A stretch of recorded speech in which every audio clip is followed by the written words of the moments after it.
Ikigai, read by Maliha. Prologue. Ikigai, a mysterious word. This book first came into being on a rainy night in Tokyo, when its authors sat down together for the first time in one of the city's tiny bars. We had read each other's work but had never met, thanks to the thousands of miles that separate Barcelona from the capital of Japan. Then a mutual acquaintance put us in touch, launching a friendship that led to this project and seems destined to last a lifetime. The next time we got together, a year later, we strolled through a park in downtown Tokyo and ended up talking about trends in Western psychology, specifically logotherapy, which helps people find their purpose in life. We remarked that Viktor Frankl's logotherapy had gone out of fashion among practicing therapists, who favored other schools of psychology, though people still search for meaning in what they do and how they live. We ask ourselves things like, what is the meaning of my life? Is the point just to live longer? Or should I seek a higher purpose? Why do some people know what they want and have a passion for life, while others languish in confusion? At some point in our conversation, the mysterious word ikigai came up. This Japanese concept, which translates roughly as the happiness of always being busy, is like logotherapy, but it goes a step beyond. It also seemed to be one way of explaining the extraordinary longevity of the Japanese, especially on the island of Okinawa, where there are 24.55 people over the age of 100 for every 100,000 inhabitants, far more than the global average. Those who study why the inhabitants of this island in the south of Japan live longer than people anywhere else in the world believe that one of the case, in addition to a healthful diet, a simple life in the outdoors, green tea, and the subtropical climate. Its average temperature is like that of Hawaii. Is the ikigai that shapes their lives.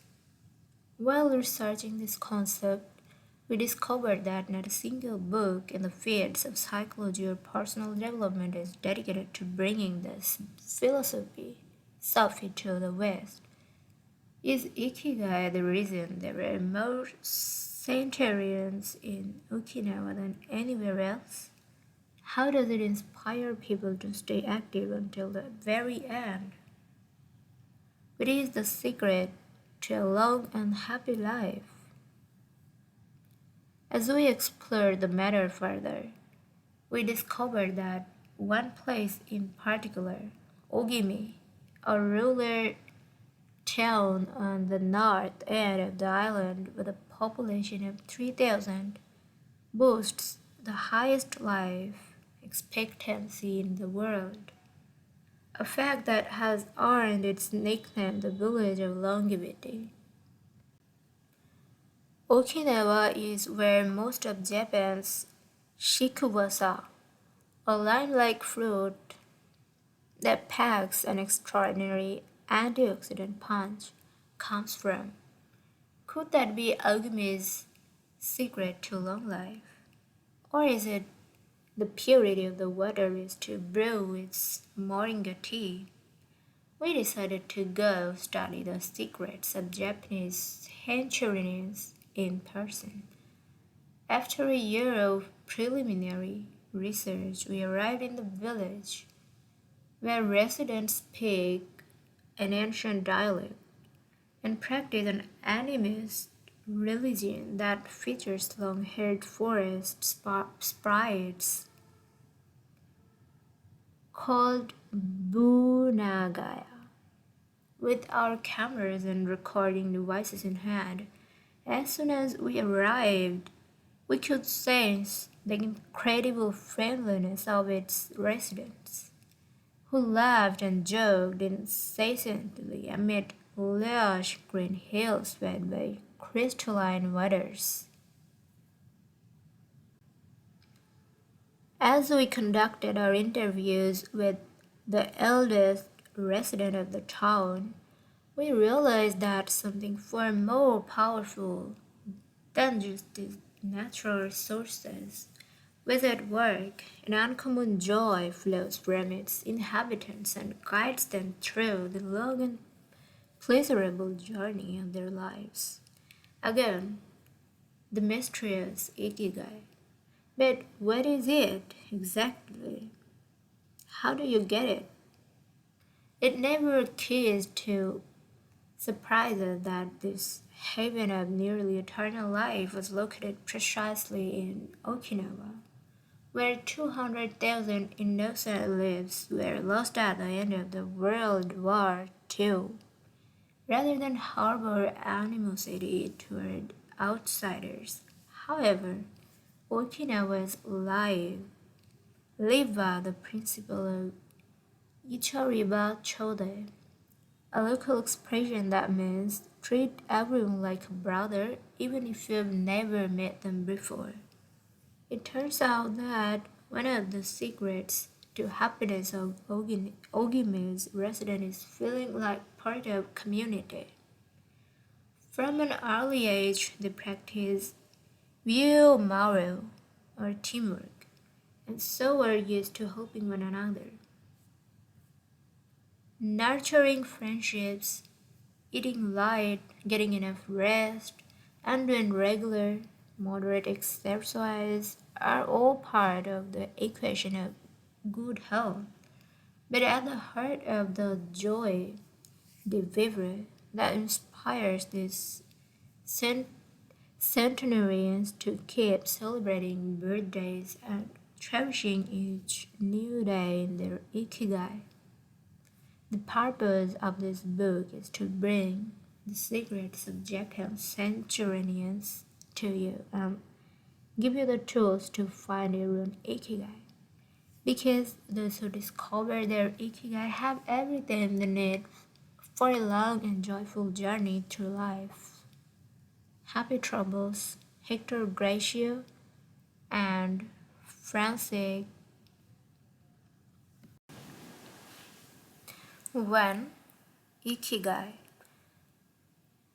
the art of staying young while growing old. What is your reason for being? According to the Japanese, everyone has an ikigai, what a French philosopher might call a raison d'etre. Some people have found their ikigai, while others are still looking, though they carry it within them. Our ikigai is hidden deep inside each of us, yet finding it requires a patient search. According to those born on Okinawa, the island with the most centenarians in the world, our ikigai is the reason we get up in the morning. Whatever you do, don't retire.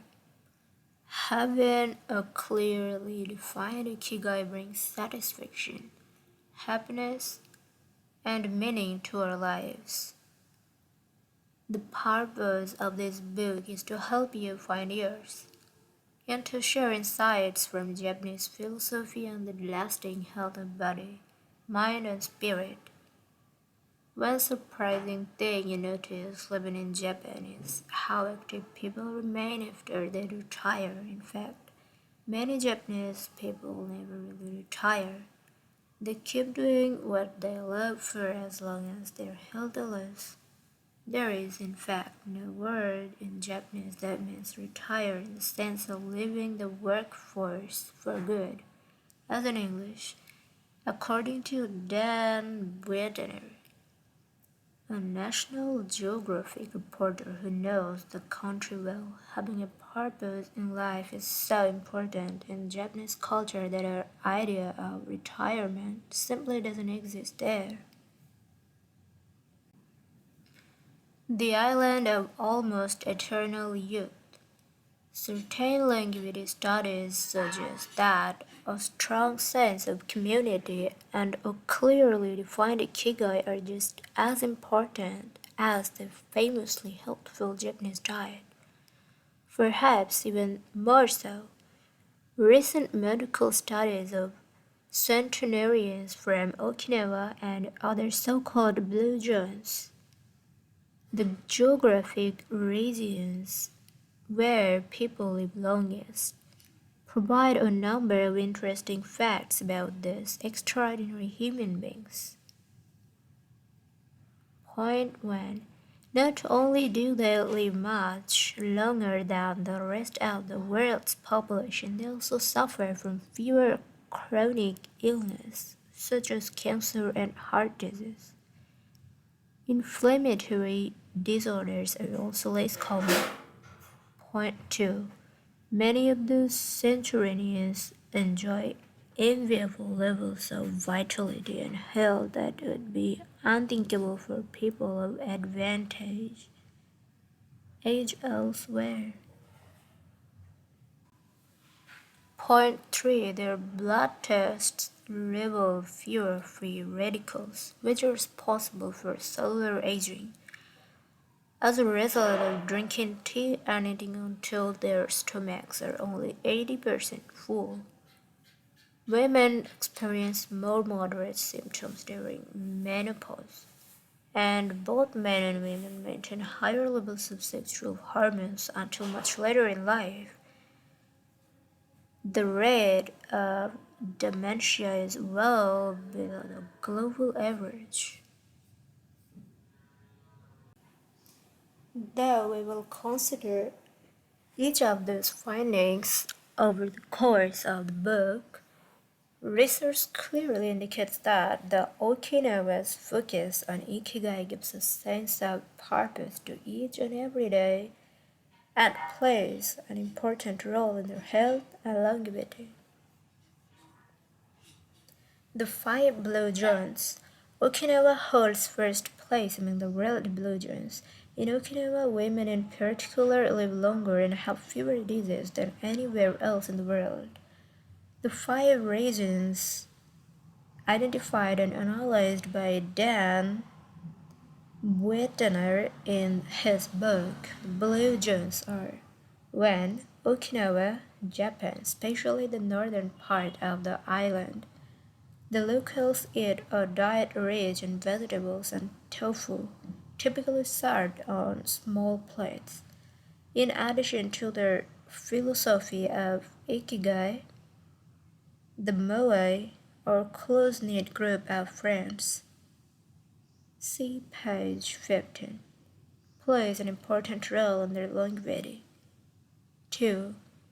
Sardinia, Italy, especially the provinces of Nuoro and Ogliastra. Locals on this island consume plenty of vegetables and 1 or 2 glasses of wine per day. As in Okinawa, the cohesive nature of this community is another factor directly related to longevity. Loma Linda, California. Researchers studied a group of Seventh-day Adventists who were among the longest living people in the United States. The Nicoya Peninsula, Costa Rica. Locals remain remarkably active after 90. Many of the region's older residents have no problem getting up at 5:30 in the morning to work in the fields. 5. Ikaria, Greece. One of very 3 inhabitants of this island near the coast of Turkey is over 90 years old, compared to less than 1% of the population of the United States. A fact that has earned in the nickname the Island of Long Life. The local secret seems to be a lifestyle that dates back to 5500 BC. In the following chapters, we'll examine several factors that seem to be the keys to longevity and are found across the blue zones, paying special attention to Okinawa and its so-called village of longevity. First, however, it is worth pointing out that 3 of these regions are islands where resources can be scarce and communities have to help one another. For many, helping others might be an ikigai strong enough to keep them alive.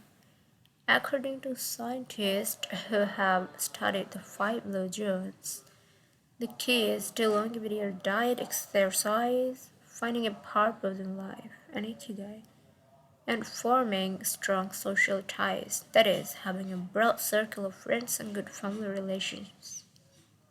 Members of these communities manage their time well in order to reduce stress, consume little meat or processed foods, and drink alcohol in moderation. They don't do strenuous exercise, but they do move every day, talking walks and working in their vegetable gardens. People in the blue zones would rather walk than drive. Gardening, which involves daily low-intensity movement, is a practice almost all of them have in common. The 80% secret. One of the most common sayings in Japan is hara hachibu, which is repeated before or after eating and means something like fill your belly to 80%. Ancient wisdom advises against eating until we are full. This is why Okinawas stop eating when they feel their stomachs reach 80% of their capacity, rather than overeating and wearing down their bodies with long digestive process that accelerates cellular oxidation. Of course, there is no way to know objectively if your stomach is at 80% capacity. The lesson to learn from this saying is that we should stop eating when we are starting to feel full. The extra side dish, the snack, when we know in our hearts we don't really need it. The apple pie after lunch, all this will give us pleasure in the short term, but not having them will make us happier in the long term. The way food is served is also important. By presenting their meals on many small plates, the Japanese tend to eat less. A typical meal in a restaurant in Japan is served in 5 plates on a tray. 4 of them very small, a main dish slightly bigger. Having 5 plates in front of you make it seem like you are going to eat a lot, but what happens most of the time is that you end up feeling slightly hungry. This is one of the reasons why Westerns in Japan typically lose weight and stay trim. Recent studies by nutritionists reveal that Okinawans consume a daily average of 1800 to 1900 calories compared to 2200 to 3300 in the United States, and have a body mass index between 18 and 22 compared to 26 or 27 in the United States. The Okinawan diet is rich in tofu, sweet potatoes, fish 3 times per week, and vegetables roughly 11 ounces per day. The chapter dedicated to nutrition we will see which healthy, antioxidant-rich foods are included in this 80%. Moai, connected for life. It is customary in Okinawa to form close bonds within local communities. A moai is an informal group of people with common interests who look out for one another. For many, serving the community becomes part of their ikigai. The moai has its origins in herd tribes, when farmers would get together to share best practice and help one another cope with meager harvests. Members of a moai make a set monthly contribution to the group. This payment allows them to participate in meetings, dinners, games of go and shogi, Japanese chess, or whatever hobby they have in common. The funds collected by the group are used for activities, but if there is money left over, one member, decided on a rotating basis, receives a set of amount from leftover from the surplus. In this way, being part of a moai helps maintain emotion and financial stability. If a member of a moai is in financial trouble, he or she can get financial stability, can get an advance from the group's savings. While the details of each moai's accounting practice vary according to the group and its economic means, the feel of belonging and support gives the individual a sense of security and helps increase life expectancy. Following this brief introduction to the topics covered in this book, we'll look at a few causes of premature aging in modern life and then explore different factors related to Ikigai. 2. Anti-aging secrets. Little things that add up to a long and happy life. Aging escape velocity. For more than a century, we have managed to add an average of 0.3 years to our life expectancy every year. But what would happen if we had the technology to add a year of life expectancy every year? In theory, we would achieve biological immortality, having reached aging escape velocity. Aging's escape velocity and the rabbit. Imagine a sign far off in the future with a number on it that represents the age of your death. Every year that you live, you advance closer to the sign. When you reach the sign, you die. Now imagine a rabbit holding the sign and walking to the future. Every year that you live, the rabbit is half a year elsewhere away. After a while, you will reach the rabbit and die. But what if the rabbit could walk at a pace of 1 year for a year every year of your life? You would never able to catch the rabbit, and therefore you would never die. The speed at which the rabbit walks to the future is our technology.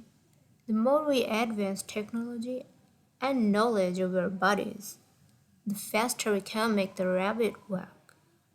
Aging escape velocity is the moment at which the rabbit walks at a pace of 1 year per year or faster, and we become immortal.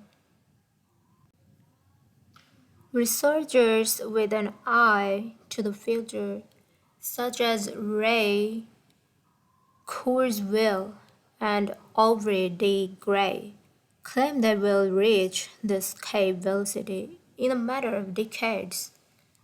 Other scientists are less optimistic, predicting that we'll reach a limit maximum age we won't be able to surpass, no matter how much technology we have. For example, some biologists assert that our cells stop regenerating after about 120 years. Active mind, youthful body. There is much wisdom in the classic saying, mens sana in corpore sano, means a sound mind in a sound body. It reminds us that both mind and body are important and that the health of one is connected to that of the other.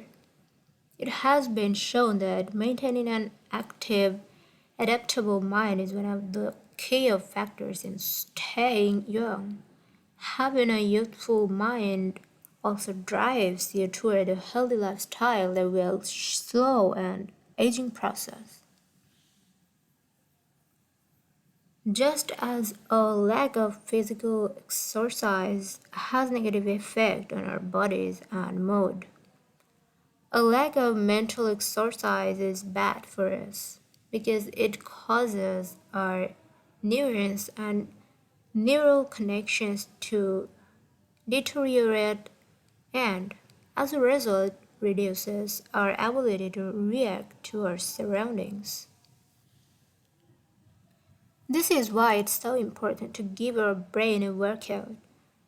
One pioneer in advocating for mental exercise is the Israeli neuroscientist Shlomo Brzezinski, who argues that the brain needs a lot of simultaneation in order to stay in shape.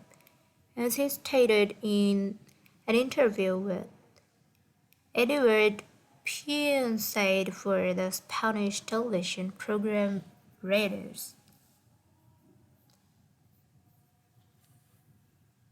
There is a tension between what is good for someone and what they want to do. This is because people, especially older people, like to do things as they've always done them.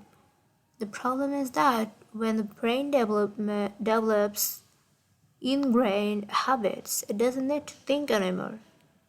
Things just get done quickly and efficiently on automatic pilot, often in a very advantageous way. This creates a tendency to stick to routines, and the only way of breaking this is to confront the brain with new information. Presented with new information, the brain creates new connections and is revitalized. This is why it is so important to expose yourself to change, even if stepping outside your comfort zone means feeling a bit of anxiety. The effects of mental training have been scientifically demonstrated.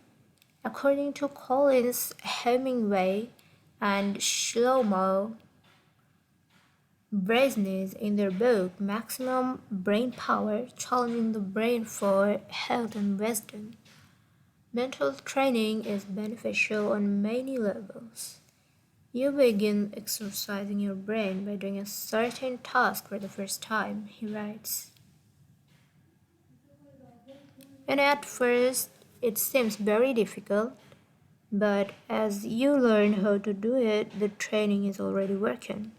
The second time, you realize that it's easier, not harder, to do because you're getting better at it.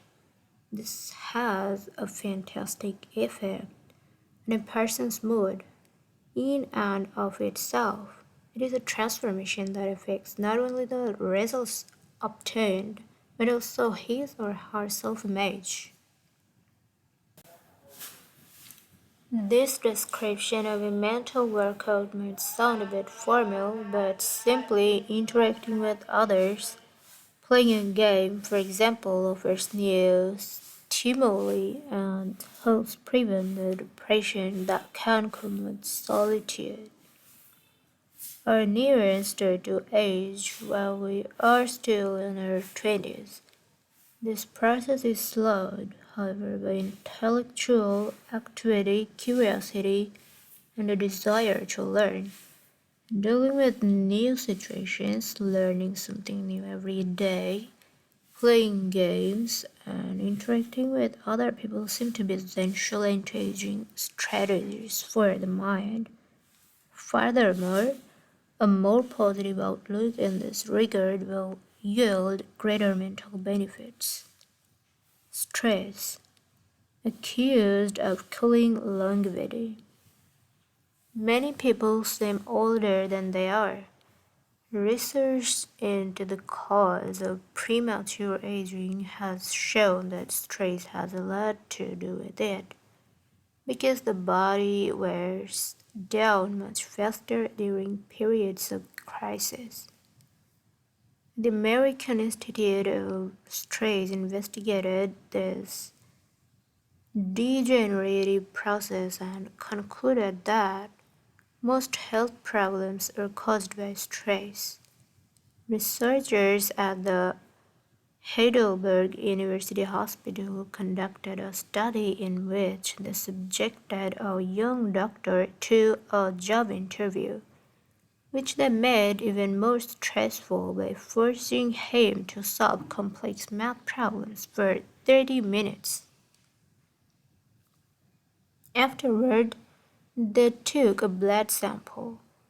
What they discovered was that his antibodies had reacted to stress the same way they react to pathogens, activating the proteins that trigger an immune response. The problem is that this response not only neutralizes harmful agents, it also damages healthy cells, leading them to age prematurely. The University of California conducted a similar study, taking data and samples from 39 women who had high levels of stress due to the illness of one of their children and comparing them to samples from women with healthy children and low levels of stress. They found that stress promotes cellular aging by weakening cell structures known as telomeres, which affects cellular regeneration and how our cells age.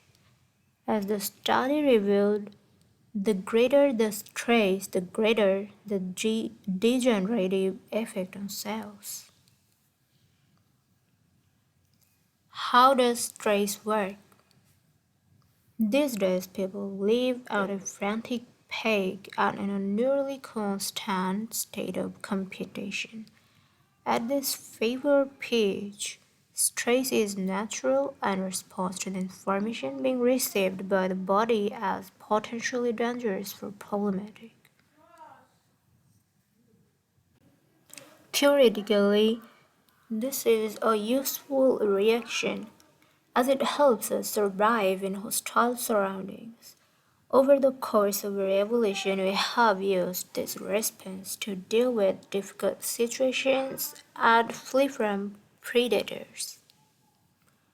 The alarm that goes off in our head makes our neurons activate the pituitary gland, which produces hormones that release corticotropin, which in turn circulates through the body via the sympathetic nervous system. The adrenal gland is then triggered to release adrenaline and cortisol. Adrenaline raises our respiratory rate and pulse and prepares our muscles for action, getting the body ready to react to perceived danger, while cortisol increases the release of dopamine and blood glucose, which is what gets us charged up and allows us to face challenges. Cab dealers were relaxed more of the time, felt stress only in very specific situations, The threats were real. A predator could end their lives at any moment. High doses of cortisol and adrenaline at moments of danger kept the body healthy. Modern humans work most of the time and are alert to any and all threats, are online or waiting for notifications from their cell phones 24 hours a day. The brain associates the ping of the cell phone or an email notification with the threat of a predator. Low doses of cortisol flow constantly through the body, with implications for a range of health problems, including adrenal fatigue and chronic fatigue syndrome.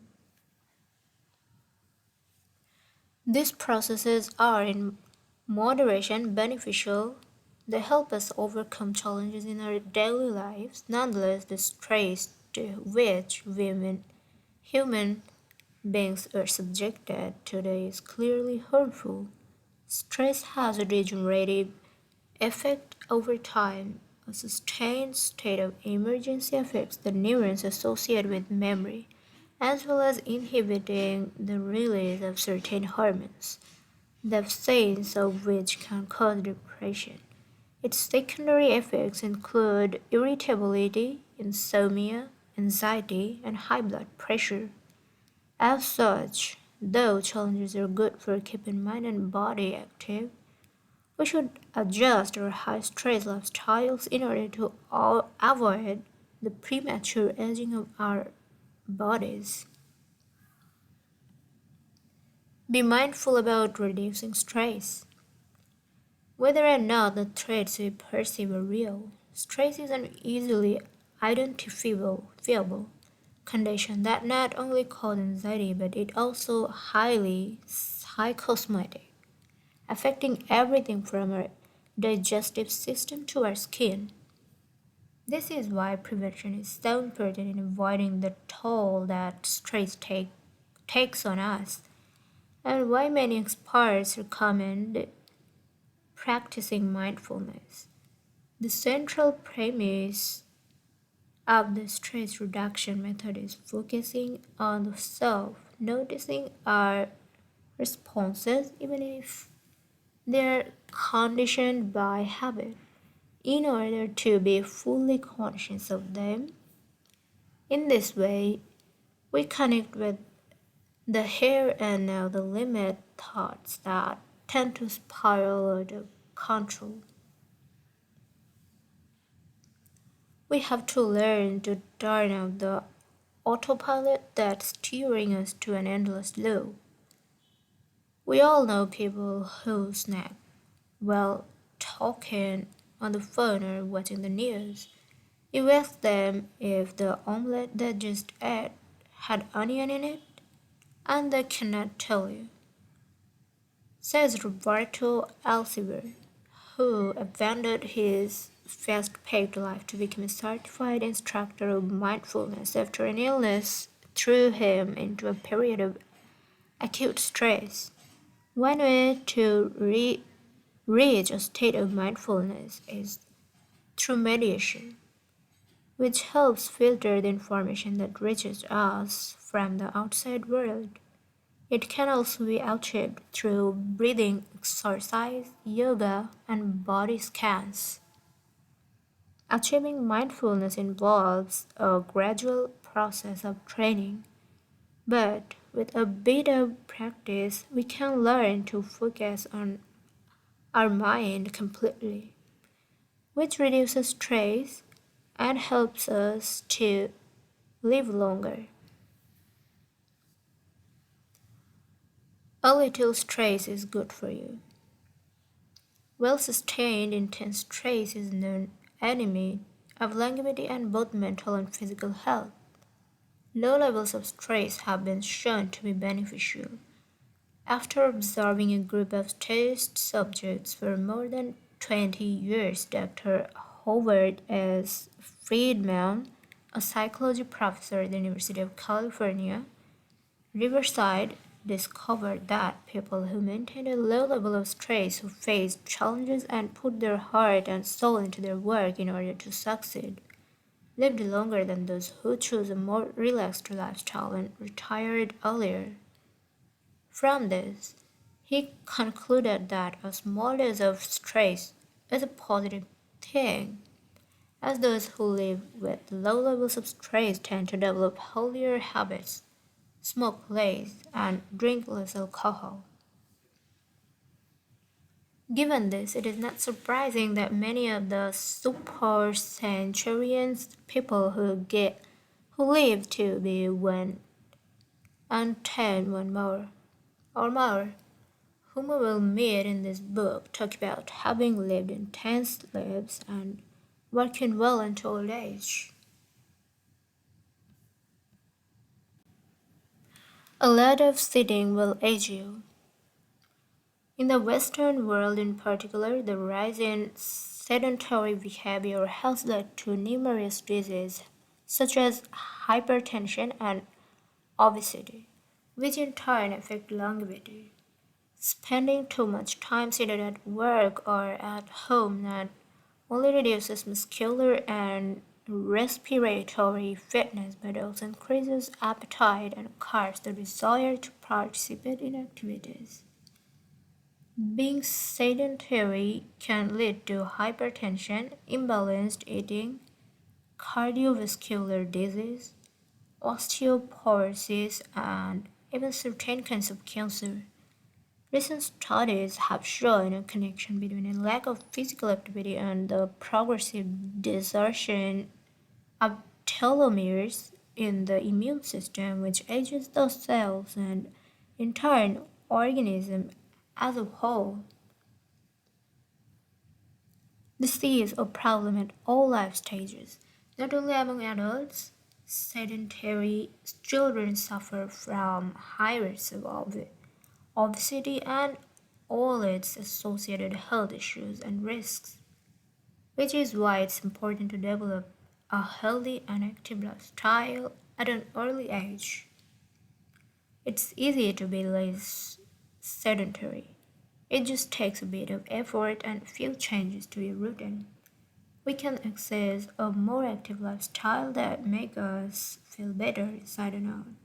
We just have to add a few ingredients to our everyday habits. Walk to work or just go on a walk for at least 20 minutes each day. Use your feet instead of an elevator or escalator. This is good for your posture, your muscles, and your respiratory system, among other things. Participate in social or leisure activities so that you don't spend too much time in front of the television. Replace your junk food with fruit and you will have less of an urge to snack and more nutrients in your system. Get the right amount of sleep, 7 to 9 hours is good, but any more than that makes us lethargic. Play with children or pets or join a sports team. This is only straightens the body but also stimulates the mind and boosts self esteem. Be conscious of your daily routine in order to detect harmful habits and replace them with more positive ones. By making these small changes, we can begin to renew our bodies and minds and increase our life expectancy. A model's best kept secret.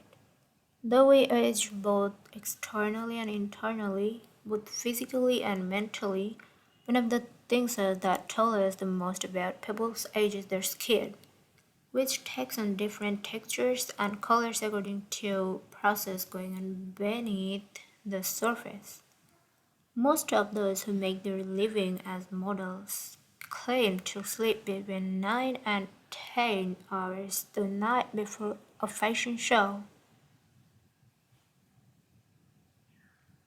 This gives their skin a taut, wrinkle-free appearance and a healthy, radiant glow. Science has shown that sleep is a key anti-aging tool because when we sleep, we generate melatonin and a hormone that occurs naturally in our bodies. The pineal gland produces it from the neurotransmitter serotonin according to our diurnal and nocturnal rhythms, and it plays a role in our sleep and waking cycles. A powerful antioxidant, melatonin helps us live longer and also offers the following benefits. It strengthens the immune system. It contains an element that protects against cancer. It promotes the natural production of insulin. It slows the onset of Alzheimer's disease. It helps prevent osteoporosis and fight heart disease. For all these reasons, melatonin is a great ally in preserving youth. It should be noted, however, that melatonin production decreases after age 30. We can compensate for this by eating a balanced diet and getting more calcium, soaking up a moderate amount of sun each day, getting enough sleep, avoiding stress, alcohol, tobacco, and caffeine, all of which make it harder to get a good night's rest, depriving us of the melatonin we need. Experts are trying to determine whether artificially stimulating production of melatonin might help slow the aging process, which would confirm the theory that we already carry the secret to longevity within us. Anti-aging attitudes. The mind has tremendous power over the body and how quickly it ages. Most doctors agree that the secret to keeping the body young and keeping the mind active, a key element of Ikigai, and in that keeping in when we face difficulties throughout our lives. One study conducted at Yeshiva University found that the people who live the longest have two dispositional traits in common: a positive attitude and a high degree of emotional awareness. In other words, those who face challenges with a positive outlook and are able to manage their emotions are already well on their way toward longevity. The stoic attitude, serenity in the face of setback, can also help keep you young, and it lowers anxiety and stress levels and stabilizes behavior. This can be seen in the greater life expectancies of certain cultures with unhurried, deliberate lifestyles. Many centenarians and super centenarians have similar profiles. They have had full lives that were difficult at times, but they knew how to approach these challenges with a positive attitude and not overwhelmed by the obstacles they faced. Alexander Image, who in 2014 became the world's oldest living man at age 111, knew he had good genes but understood that other factors contributed too. The life you live is equally or more important for longevity, he said in an interview with Reuters after being added to Guinness World Records in 2014. An ode to longevity. During our stay in Ogimi, the village that holds the Guinness record for longevity. A woman who was about to turn 100 years old sang the following songs for us in a mixture of Japanese and the local dialect. To keep healthy and have a long life, eat just a little of everything with relish. Go to bed early, get up early, and then go out for a walk. We live each day with serenity and we enjoy the journey. To keep healthy and have a long life, we get on well with all of our friends, spring, summer, fall, winter. We happily enjoy all the seasons. The secret is to not get distracted by how old the fingers are. From the fingers to the head and back once again. If you keep moving with your fingers working, 100 years will come to you. We can now use our fingers to turn the page to next chapter, where we will look at the close relationship between longevity and discovering our life's mission. From logotherapy to Ikigai, how to live longer and better by finding your purpose. What is logotherapy? A colleague once asked Viktor Frankl to define his school of psychology in a single phrase, to which Frankl replied, well, in logotherapy, the patient sits up straight and has to listen to things that are, on occasion, hard to hear. The colleague had just described psychoanalysis to him in following terms. In psychoanalysis, the patient lies down on a couch and tells you things that are, on occasion, hard to say. Frankl explains that one of the first questions he would ask his patient was, why do you not commit suicide? Usually, the patient found good reasons not to, and was able to carry on. What, then, does logotherapy do? The answer is pretty clear. It helps you find reasons to live. Logotherapy pushes patients to consciously discover their life's purpose in order to confront their neuroses, their quest to fulfill their destiny then motivates them to press forward, breaking the mental chains of the past and overcoming whatever obstacle they encounter along the way. Something to live for. A study conducted by Frankl in his Vienna clinic found that among both patients and personnel, around 80% believed that human beings needed a reason for living, and around 60% felt that had someone or something in their lives worth dying for. The search for meaning, the search for purpose became a personal driving force that allowed Frankl to achieve his goal. The process of logotherapy can be summarized in these 5 steps. 1. A person feels empty, frustrated, or anxious. 2. The therapist shows him that what he is feeling is the desire to have a meaningful life. 3. The patient discovers his life's purpose at that particular point in time. 4. Of his own free will, the patient decides to accept or reject that destiny. 5. This newfound passion for life helps him overcome obstacles and sorrows. Frankl himself would live and die for his principles and ideals.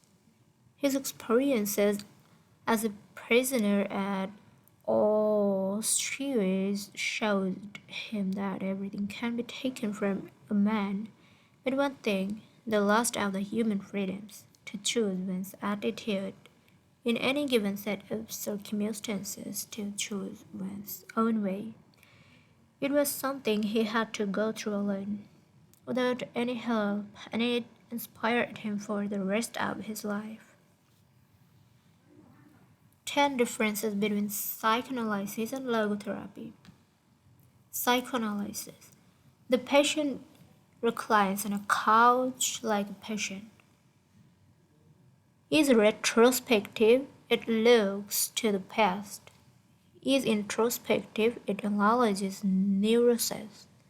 The drive is toward pleasure, centers on psychology, works on psychogenic neuroses, analyzes the unconscious origin of conflicts, instinctual dimension, limits itself to the patient's instincts, is fundamentally incompatible with faith, seeks to reconcile conflicts and satisfy impulses and instincts. Logotherapy. The patient sits facing the therapist who guides him or her without passing judgment, looks toward the future, does not delve into the patient's neuroses. The drive is toward purpose and meaning, includes a spiritual dimension, also works on neurogenic or existential neuroses, deals with conflicts when and where they arise, a spiritual dimension, also deals with spiritual realities, is compatible with faith, seeks to help the patient find meaning in his life and satisfy his moral principles. Fight for yourself. Existential frustration rises when our life is without purpose, or when that purpose is cued. In Frankel's view, however, there is no need to see this frustration as an anomaly, or a symptom of neurosis. Instead, it can be a positive thing, a catalyst for change. Logotherapy does not see this frustration as mental illness, the way other forms of therapy do, but rather as a spiritual anguish, a natural and beneficial phenomenon that drives those who suffer from it to seek a cure. Whether on their own or with the help of others, and in so doing to find greater satisfaction in life, it helps them change their own destiny. Logotherapy enters the picture if the person needs help doing this. If he needs guidance in discovering his life's purpose and later in overcoming conflicts so he can keep moving toward his objective. In man's search for meaning, Frankl cites one of the Nietzsche's famous aphorisms: "He who has a why to live for can bear with almost anyhow." Based on his own experience, Frankl believed that our health depends on that natural tension that comes from comparing what we have accomplished so far with what we'd like to achieve in the future. What we need, then, is not a peaceful existence, but a challenge we can strive to meet by applying all the skills at our disposal. Existential crisis, on the other hand, is typical for modern societies in which people do what they are told to do or what others do, rather than what they want to do. They often try to fill the gap between what is expected of them and what they want for themselves with economic power or physical pleasure, where by numbing their senses it can even lead to suicide.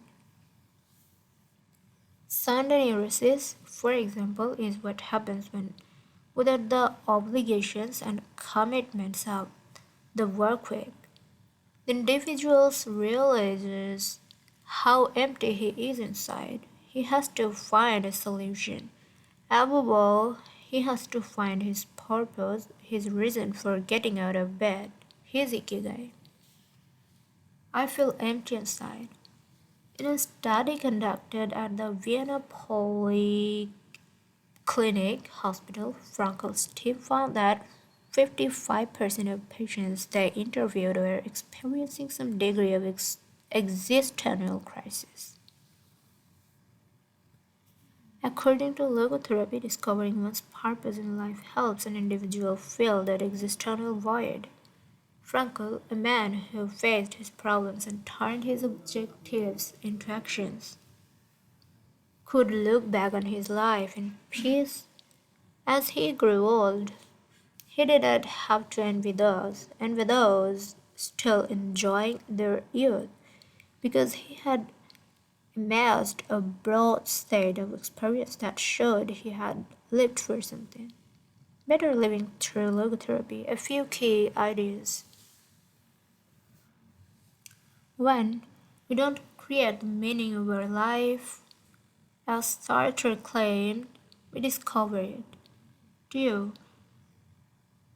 We each have a unique reason for being, which can be adjusted or transformed many times over the years. 3. Just as very often brings about precisely the thing that was feared, excessive attention to a desire, where a hyperintention can keep that desire from being fulfilled. 4. Humor can help break negative cycles and reduce anxiety. 5. We all have the capacity to do noble or terrible things. The side of the equation we end up on depends on our decision, not on the condition in which we find ourselves. In the pages that follow, we will look at 4 cases from Frankel's own practice in order to better understand the search for meaning and purpose. Case study: Viktor Frankl. In German concentration camps, as in those that would later be built in Japan and Korea, psychiatrists confirmed that the prisoners with the greatest chance of survival were those who had things that they wanted to accomplish outside the camp, those who felt a strong need to get out of their life. They were alive. This was true of Frankl, who, after being released and successfully developing the school of logotherapy, realized he had been the first patient of his one practice. Frankl had a goal to achieve, and it made him persevere. He arrived at Auschwitz carrying a manuscript that contained all the theories and research he had compiled over the course of his career, ready for publication. When it was confiscated, he felt compelled to write it all over again. And that need drove him and gave his life meaning amid the constant horror and doubt of the concentration camp. So much so that over the years, and especially when he fell ill with typhus, he would jot down fragments and keywords from the lost work on any scrap of paper he found. Case study: The American Diplomat. An important North American diplomat went to Frankl to pick up where he left off with a course of treatment he had started 5 years earlier in the United States. When Frankl asked him why he had started therapy in the first place, the diplomat answered that he hated his job and his country's international policies, which he had to follow and enforce.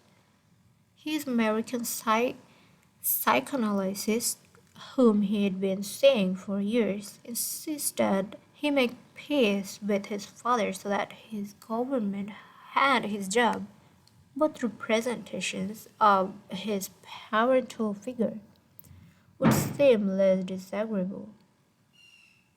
Frankel, however, showed him in just a few sessions that his frustration was due to the fact that he wanted to pursue a different career, and the diplomat concluded his treatment with that idea in mind. 5 years later, the former diplomat informed Frankel that he had been working during that time in a different profession and that he was happy.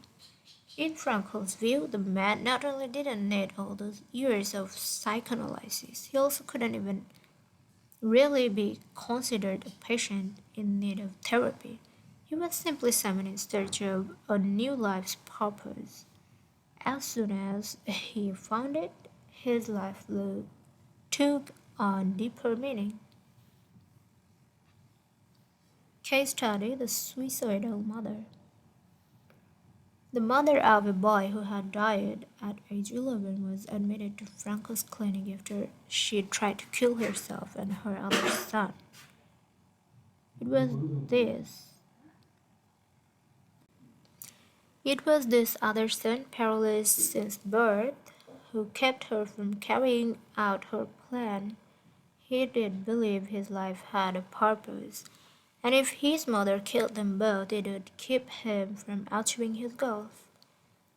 The women shared her story in a group session. To help her, Franco asked another woman to imagine a hypothetical situation in which she lay on her deathbed, old and wealthy but childless.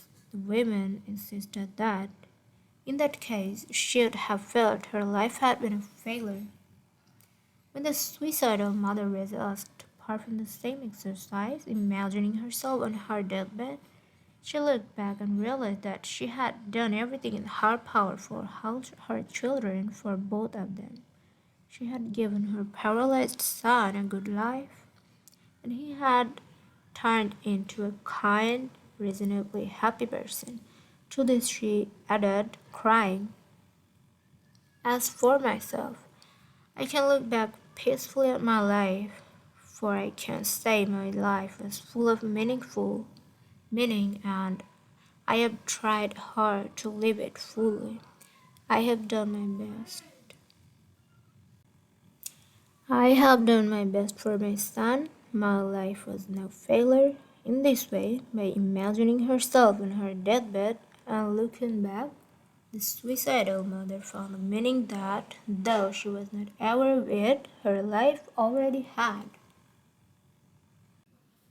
Case study: the grief-stricken doctor. An elderly doctor, unable to overcome the deep depression into which he had fallen after the death of his wife 2 years earlier, went to Frankel for help.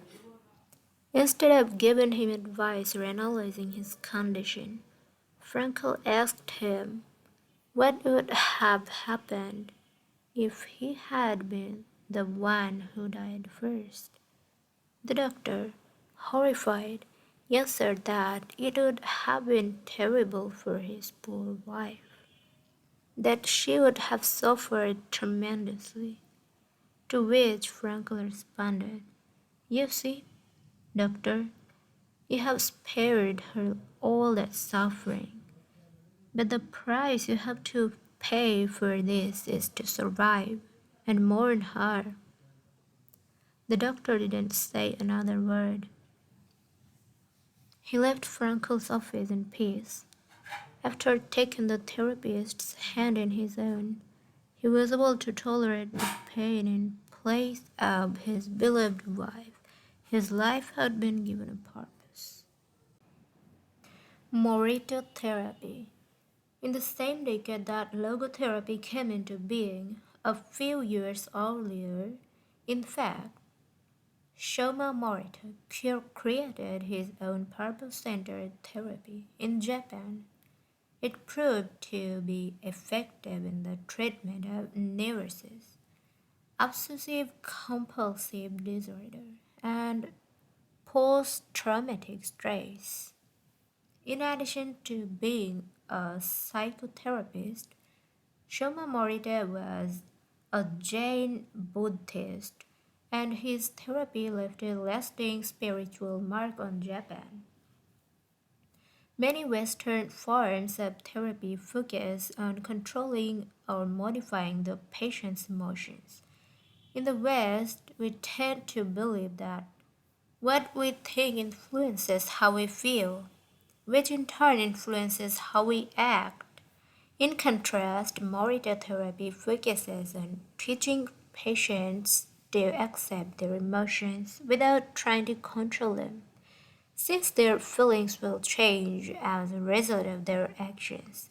In addition to accepting the patient's emotions, Morita therapy seeks to create new emotions on the basis of actions. According to Morita, these emotions are learned through experience and repetition. Morita therapy is not meant to eliminate symptoms. Instead, it teaches us to accept our desires, anxieties, fears, and worries, and let them go. As Morita writes in his book, Morita Therapy and the True Nature of Anxiety-Based Disorders, in feelings, it is best to be wealthy and generous. Morita explained the idea of letting go of negative feelings with the following fable. A donkey that is tied to a post by a rope will keep walking around the post in an attempt to free itself, only to become more immobilized and attached to the post.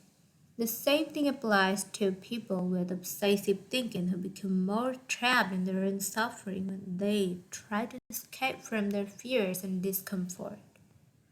The basic principles of Morita therapy. 1. Accept your feelings.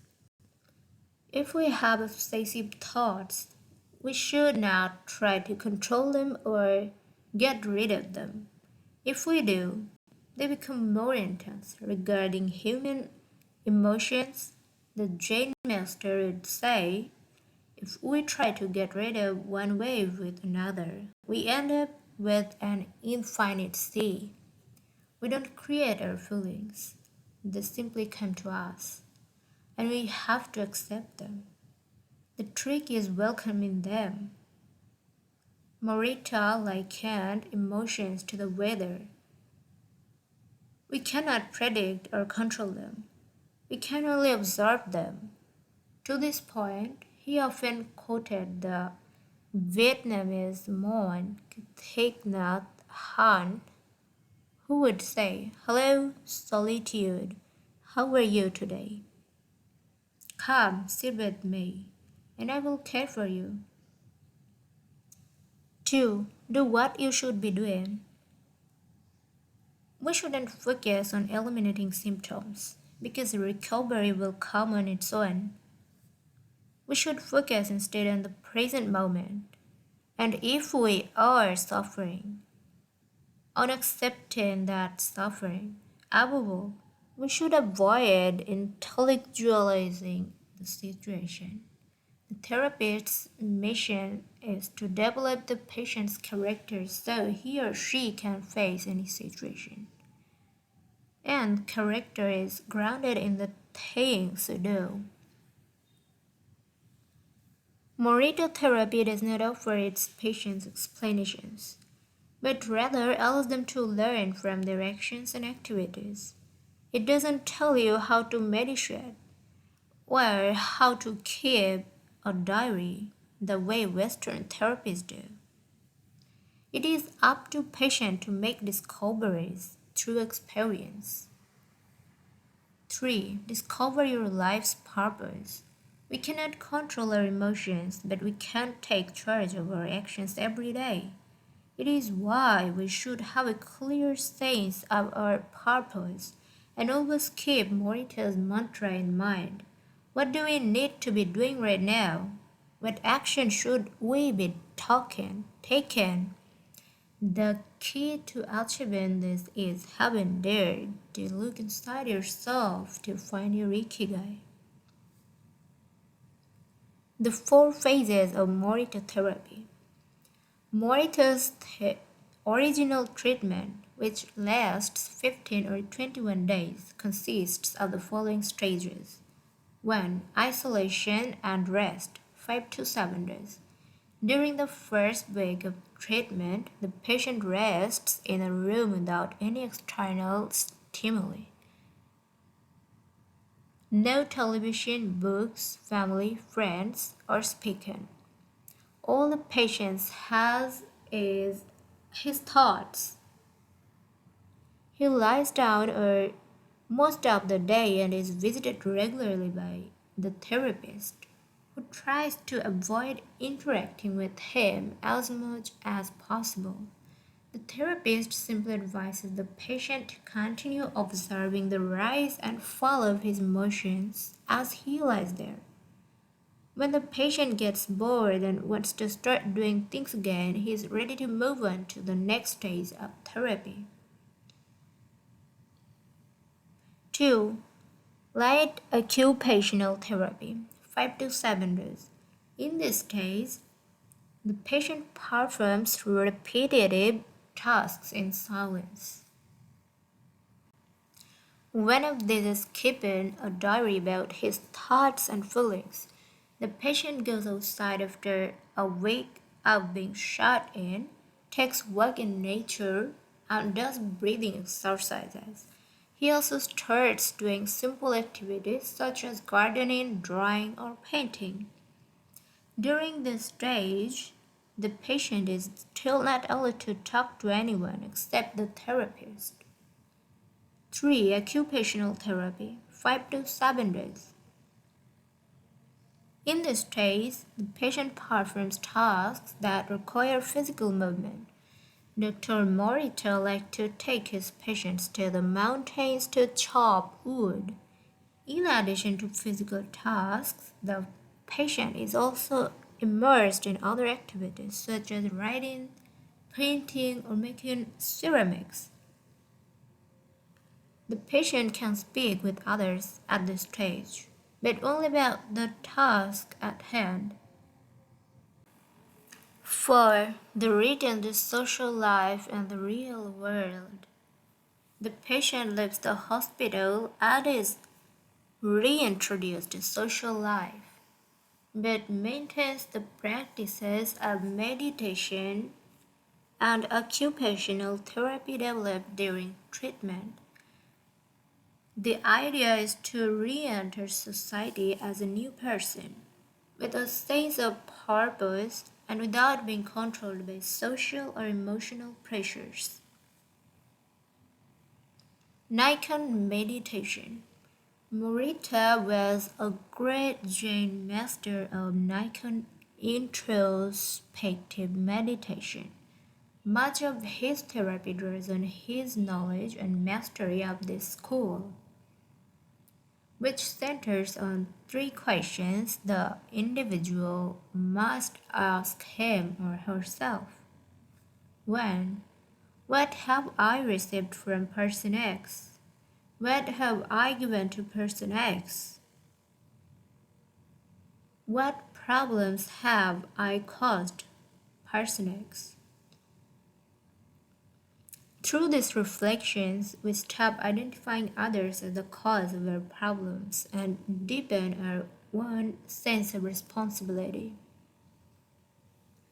As Morita said, if you are angry and want to fight, think about it for 3 days before coming to blows. After 3 days, the intense desire to fight will pass on its own. And now, Ikigai. Logotherapy and Morita therapy are both grounded in personal, unique experience that you can access without therapists or spiritual retreats.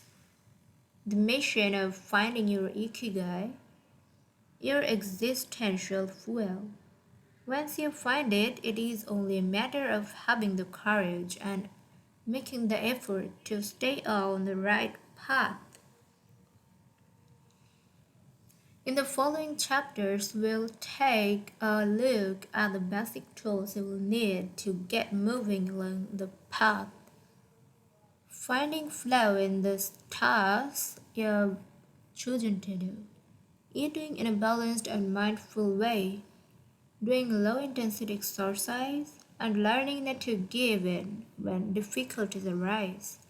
In order to do this, you have to accept that the world, like the people who live in it, is imperfect, but that is still full of opportunities for growth and achievement. Are you ready to throw yourself into your passion as if it were the most important thing in the world?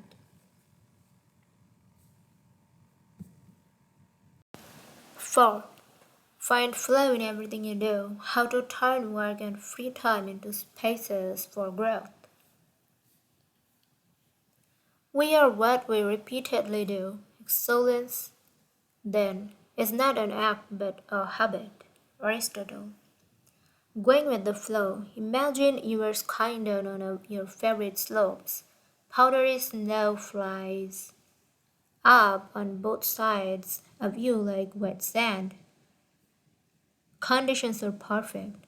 You are entirely focused on skiing as well as you can. You know exactly how to move at each moment. There is no future, no past, there is only the present. You feel the snow, your skies, your body, and your consciousness united as a single entity. You are completely immersed in the experience, not thinking about or distracted by anything else. Your ego dissolves, and you become part of what you are doing. This is the kind of experience Bruce Lee described with his famous "Be water, my friend." You've all felt our sense of time vanish when we lose ourselves in an activity we enjoy. We start cooking, and before we know it, several hours have passed. We spend an afternoon with a book and forget about the world going by until we notice the sunset and realize we haven't eaten dinner. We go surfing and don't realize how many hours we have spent in the water until the next day, when our muscles ache. The opposite can also happen when we have to complete a task we don't want to do. Every minute feels like a lifetime and we cannot stop looking at our watch. As the quip attributed to Einstein goes, put your hand on a hot stove for a minute and it seems like an hour. Sit with a pretty girl for an hour and it seems like a minute. This is relativity.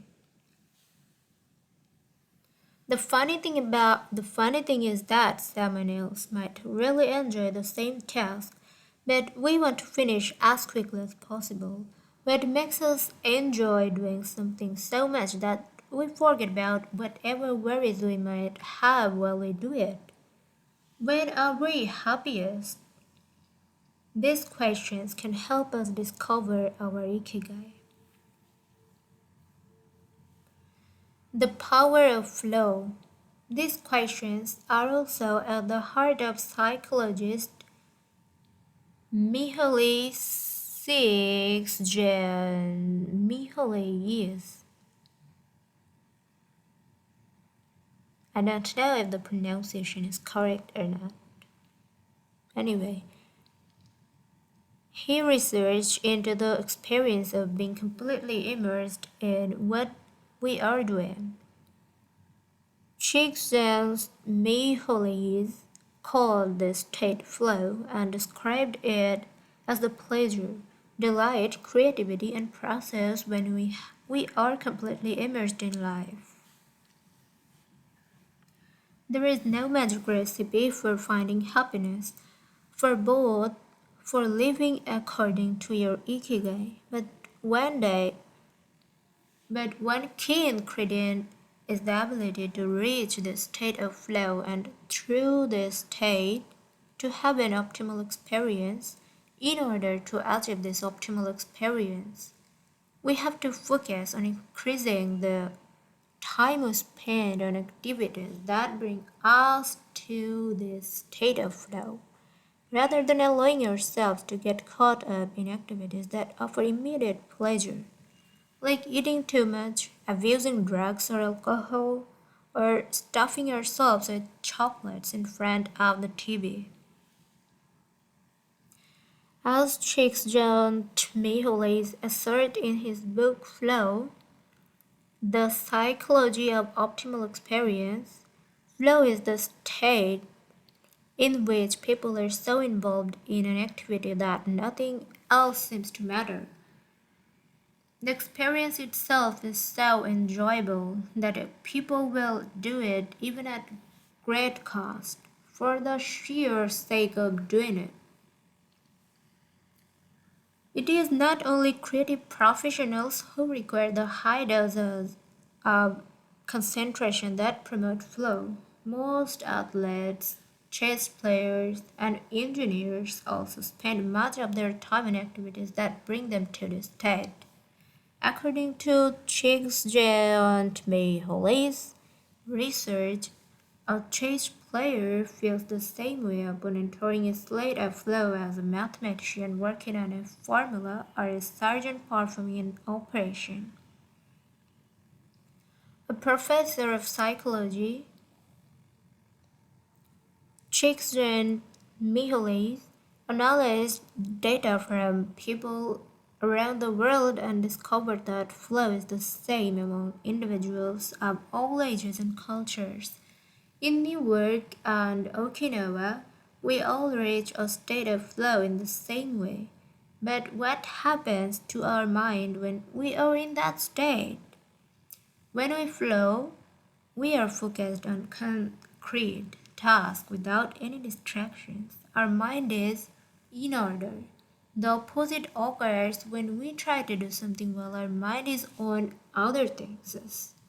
If you often find yourself losing focus while working on something you consider important, there are several strategies you can employ to increase your chances of achieving flow.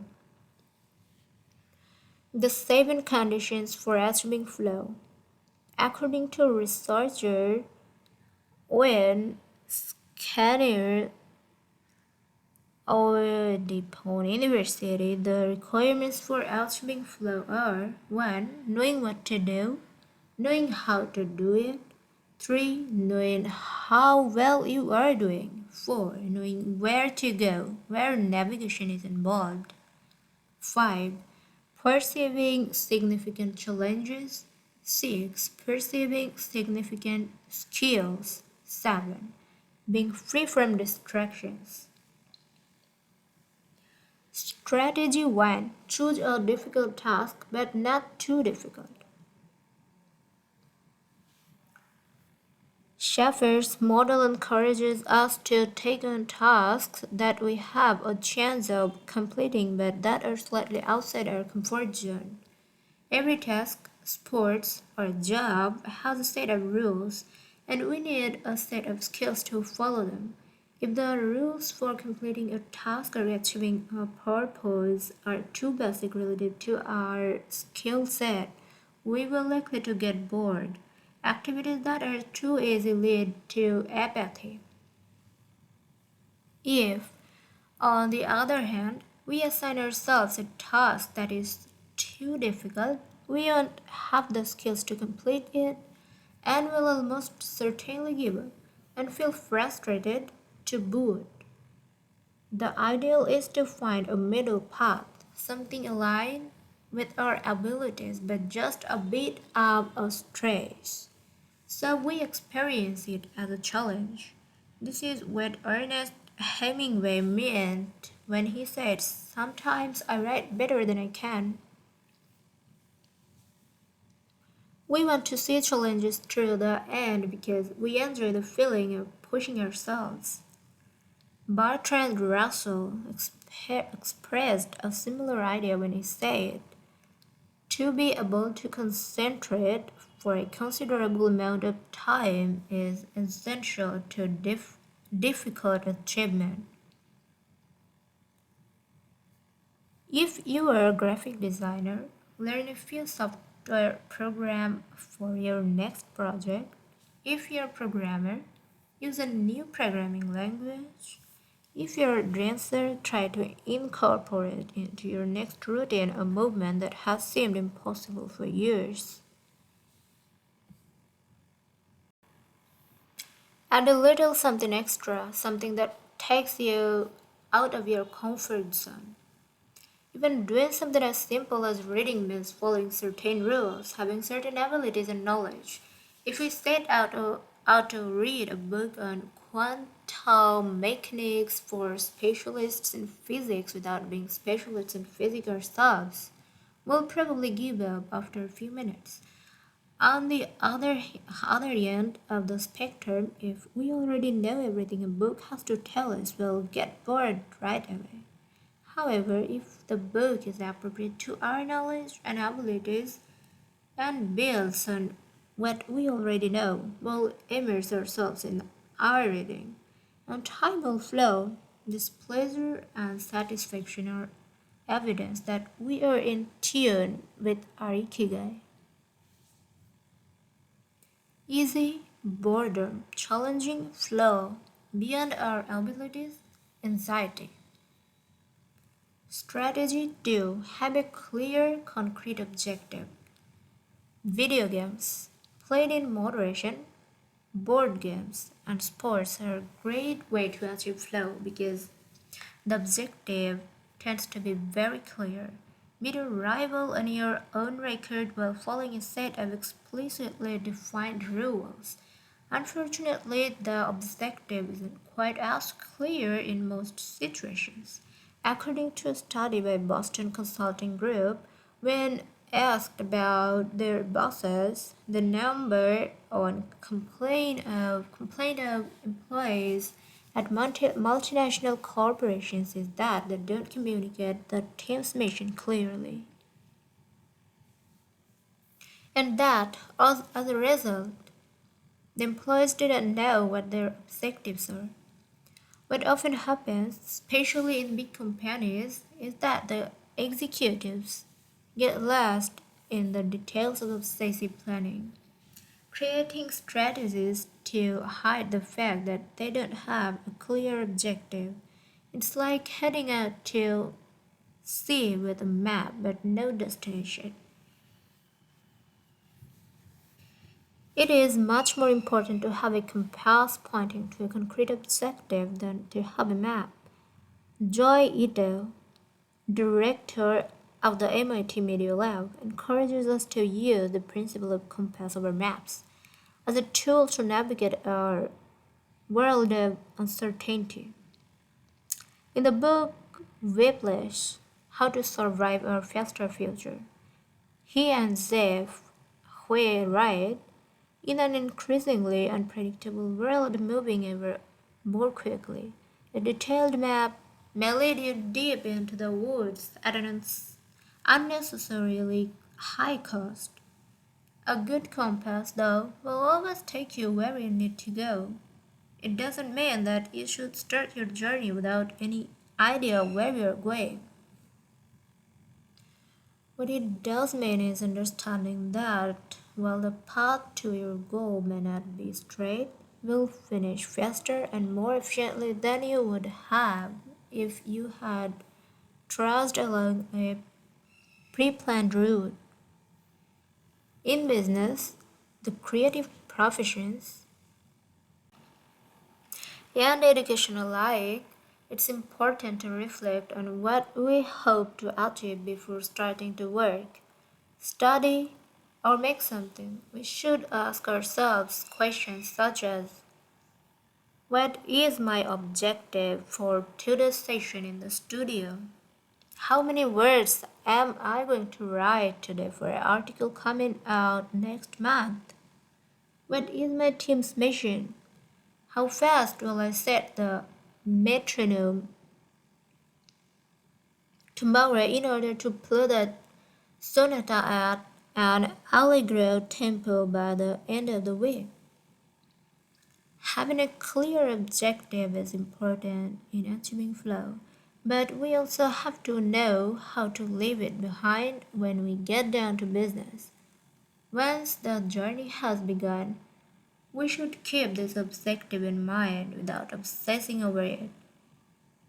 When Olympic athletes compete for a gold medal, they cannot stop to think how pretty the medal is.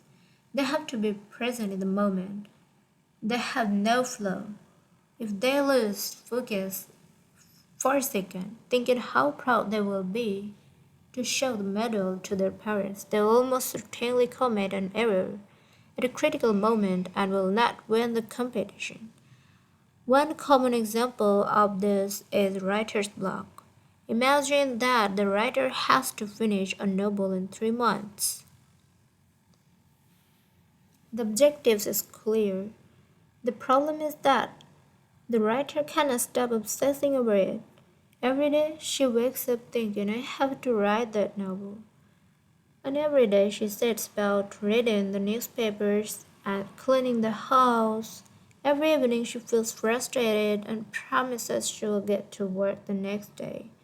Days, weeks, and months pass, and the writer still hasn't gotten anything down on the page, when all it would have taken was to sit down and get that first word out.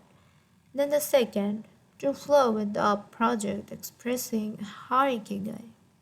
As soon as you take these first small steps, your anxiety will disappear and you will achieve a pleasant flow in activity you are doing. Getting back to Albert Einstein, a happy man is too satisfied with the present to dwell in the future. Vague objectives.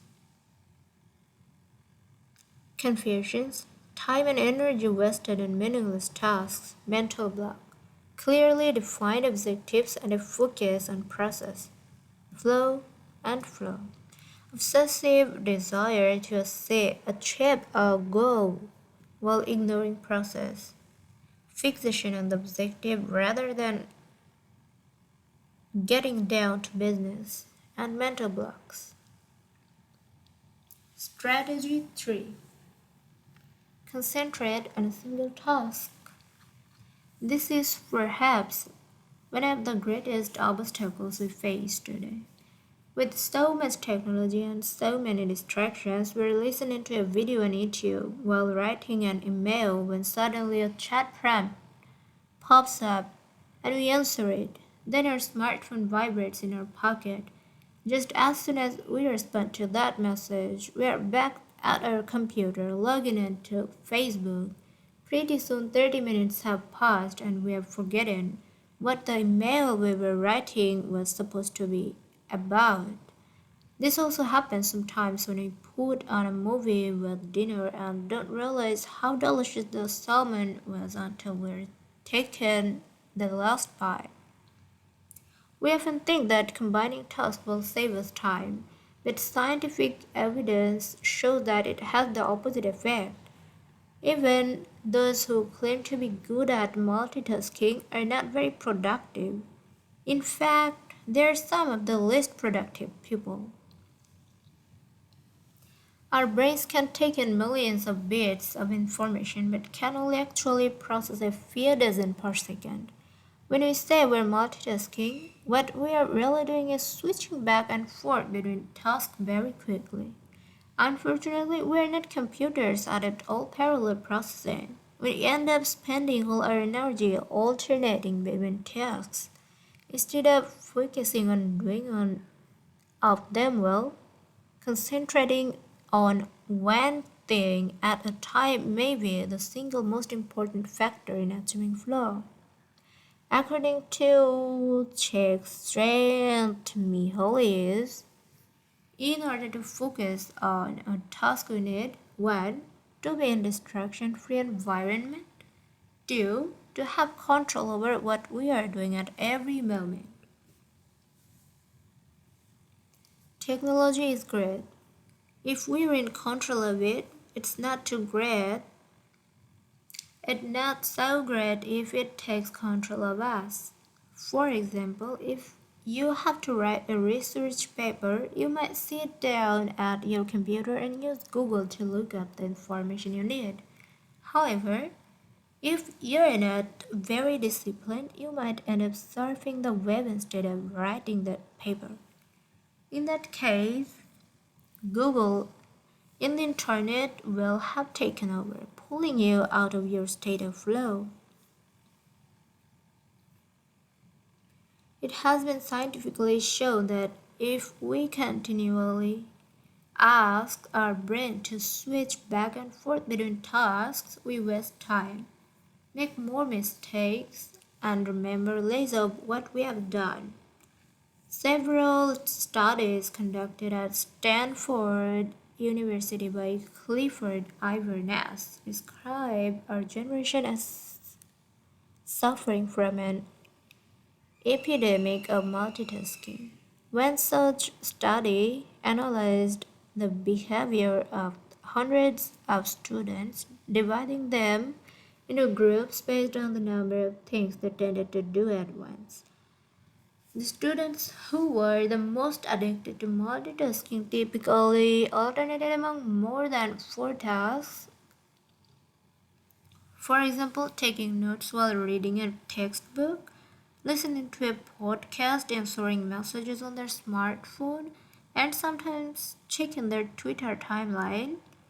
Each group of students was shown a screen with several red and several blue arrows. The objective of the exercise was to count the red arrows.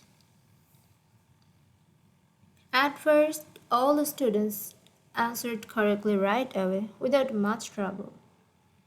As the number of blue arrows increased, the number of red arrows stayed the same. Only 3 positions changed. Only their position changed. However, the students assumed to multitasking had serious trouble counting the red arrows in the time allotted, or as quickly as the student who did not habitually multitask. For one very simple reason, they got distracted by the blue arrows. Their brains are trained to pay attention to every stimulus, regardless of its importance, while the brain of the other students was trained to focus on a single task, in this case counting the red arrows and ignoring the blue ones. Other studies indicate that working on several things at once lowers our productivity by at least 60% and our IQ by more than 10 points. One study funded by the Swedish Council for Working Life and Social Research found that a sample group of more than 4,000 young adults between the ages of 20 and 24 who were addicted to their smartphones got less sleep, felt less connected to their community at school, and were more likely to show signs of depression. Concentrating on a single task makes achieving flow more likely, increases productivity, increases our power of retention, makes us less likely to make mistakes, helps us feel calm in control of the task at hand, causes us to become more considerate as we pay full attention to those around us, increase creativity. And multitasking makes achieving flow impossible, decrease productivity by 60%, though it doesn't seem to, makes it harder to remember things, makes us more likely to make mistakes, makes us feel stressed by sensation that we're losing control, that our tasks are controlling us, causes us to hurt those around us through our addiction to stimuli, always checking our phones, always on social media, reduces creativity.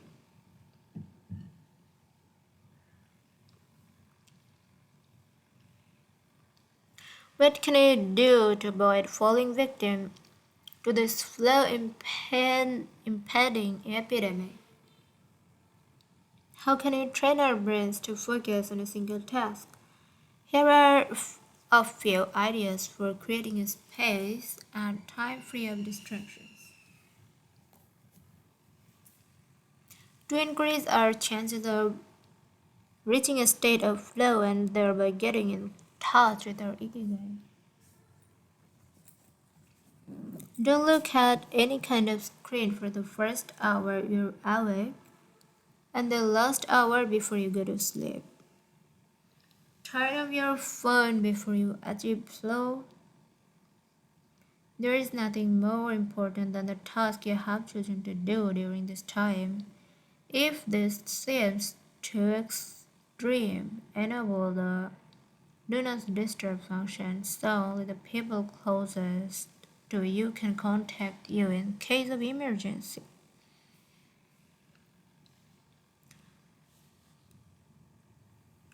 Design it one day of the week, perhaps a Saturday or Sunday, a day of technological fasting, making exceptions only for e-readers without Wi-Fi or MP3 players. Go to a cafe that doesn't have Wi-Fi. Read and respond to email only once or twice per day. Define those times clearly and stick to them. Try the Pomodoro technique. Get yourself a kitchen timer. Some are made to look like a pomodoro or tomato. And commit to working on a single task as long as it's running. The tomato technique recommends 25 minutes of work and 5 minutes of rest for each cycle, but you can also do 50 minutes of work and 10 minutes of rest. Find the pace that's best for you. The most important thing is to be disciplined in completing each cycle. Start your work session with a ritual you enjoy and end it with a reward. Train your mind to return to the present when you find yourself getting distracted. Practice mindfulness or another form of meditation. Go for a walk or a swim, whatever will help you get centered again. Work in a space where you will not be distracted. If you cannot do this at home, go to a library, a cafe, or if your task involves playing the saxophone, a music studio. If you find that your surroundings continue to distract you, keep looking until you find the right place. Divide each activity into groups of related tasks and assign each group its own place and time. For example, if you are writing a magazine article, you could do research and take notes at home in the morning, write in the library in the afternoon, and edit on the couch at night. Bundle routine tasks such as sending our invoices, making phone calls, and so on, and do them all at once. Advantages of flow: a focused mind, living in the present, we are free from worry, the hours fly by, we feel in control, we prepare thoroughly, we know what we should be doing at any given moment, our mind is clear and overcomes all obstacles to the flow of thought, it's pleasant, our ego fades, we are not the ones controlling the activity or task we are doing, the task is leading us. Disadvantage of distraction: a wandering mind, thinking about the past and future, concerns about our daily life and people around us invade our thoughts. Every minute seems endless. We lose control and fail to complete the task at hand, or other tasks or people keep us from our work. We act without being prepared. We frequently get stuck and don't know how to proceed. We are plagued by doubts, concerns, and low self esteem. It's boring and exhausting. Constant self criticism, our ego is present, we feel frustrated. Flow in Japan: takumis, engineers, geniuses, and otakus.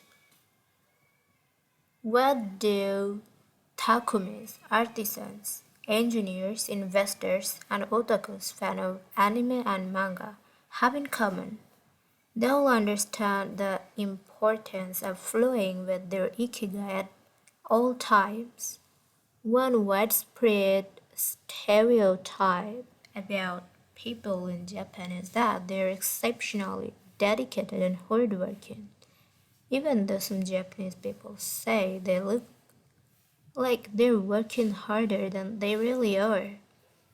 There is no doubt, though, about their ability to be completely absorbed in a task or about their perseverance when there is a problem to be solved. One of the first words one learns when starting Japanese lesson is ganbaru, which means to persevere or to stay firm by doing one's best. Japanese people often apply themselves to even the most basic tasks with an intensity that borders on obsession. We see this in all kinds of contexts, from the retirees taking meticulous care of their rice fields in the mountains of Nagano to the college students working the weekend shift in convenience stores and known as konbinis. If you go to Japan, you will experience this attention to detail firsthand in almost every transaction. Walk into one of the stores that sell handcrafted objects in Naha, Kanazawa, or Kyoto, and you will also discover that Japan is a treasure trove of traditional craftwork. The people of Japan have a unique talent of creating new technologies while preserving artisanal traditionals and techniques.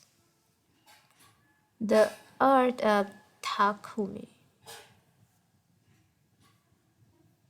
Toyota employs artisans who were able to make a certain type of screw by hand. These takumi, or experts in particular manual skill, are extremely important to Toyota, and they are hard to replace. Some of them are the only people who know how to perform their exact skill, and it doesn't seem as though a new generation is going to take up the mantle. Turntable needles are another example. They're produced almost exclusively in Japan, where we can find the last remaining people who know how to use the machinery required to make these precision needles and who are trying to pass on their knowledge to their descendants. We met at Takumi on a visit of Kumano, a small town near Hiroshima. We were there for the day working on a photo essay for one of the most famous brands of makeup brushes in the West. The billboard welcoming visitors to Kumano shows a mascot holding a large brush. In addition to the brush factories, the town is full of little houses and vegetable gardens. Heading further in, you can see several Shinto shrines at the base of the mountains that surrounded the town. We spent hours taking photos in factories full of people in orderly rows, each doing a single task, such as painting the handles of the brushes or loading boxes of them onto trucks. Before we realized we still hadn't seen anyone actually putting bristle into the brush heads. After we asked about this and got the runaround several times, the president of our company agreed to show us how it was done. He led us out of the building and asked us to get into his car. After a 5-minute drive, we parked next to another, smaller structure and climbed the stairs. She opened a door and we walked into a small room filled with windows that let in lovely natural light. In the middle of the room was a woman wearing a mask. You could see only her eyes. She was so focused on choosing individual bristles for the brushes, gracefully moving her hands and fingers, using scissors and combs to sort the bristles, that she didn't even notice our presence. Her movements were so quick, it was hard to tell what she was doing. The president of the company interrupted her to let her know that we'd be taking photos as she worked. We couldn't see her mouth, but the glint in her eye and the cheerful inflection in her speech let us know she was smiling. She looked happy and proud, talking about her work and responsibilities. We had to use extremely fast shutter speeds to capture her movements. Her hands danced and flowed in concert with her tools and the bristles she was sorting. The president told us that this Takumi was one of the most important people in the company, even though she was hidden away in a separate building. Every bristle of every brush the company made passed through her hands. Steve Jobs in Japan. Apple co-founder Steve Jobs was a big fan of Japan. Not only did he visit the Sony factories in the 1980s and adopt many of their methods when he founded Apple,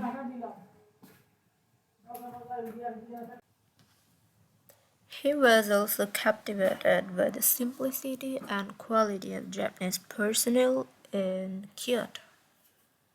He was not, however, an artisan from Kyoto who in Steve Jobs' division, but rather a Takumi from Toyama named Yukio Shakunaga, who used a technique called Ichu Seto Yaki, known by only a few.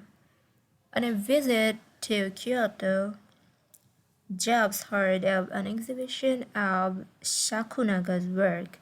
He immediately understood that there was something special about Shakunaga's porcelain. As a matter of fact, he bought several cups, vases, and plates and went back to the show 3 times that week. Jobs returned to Kyoto several times over the course of his life in search of inspiration, and ended up meeting Shakunaga in person. It is said that Jobs had many questions for him, almost all of them about the fabrication process and the type of porcelain he used. Shakunaga explained that he used white porcelain he extracted himself from mountains in the Toyama prefecture, making him the only artist of his ilk familiar with the fabrication process of porcelain objects of their origins in the mountains to their final form, an authentic takumi. Jobs was so impressed that he considered going to Toyama to see the mountain where Shakunaga got his porcelain, but thought better of it when he heard that it was more than 4 hours by train from Kyoto.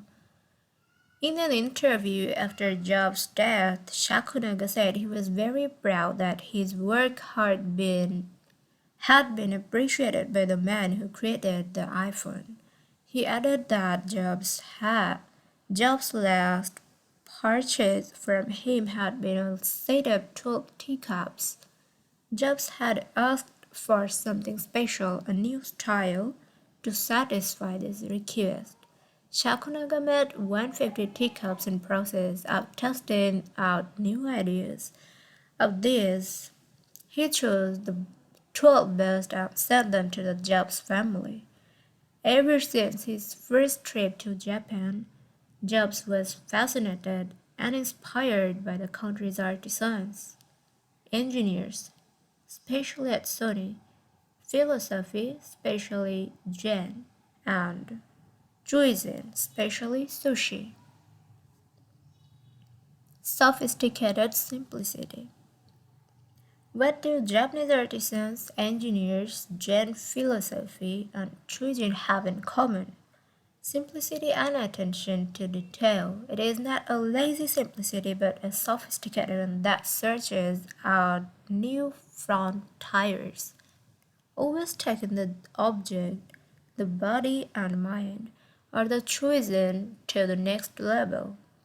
According to one's Ikigai, as Csikszentmihalyi Holly would say, the key is always having a meaningful challenge to overcome in order to maintain flow.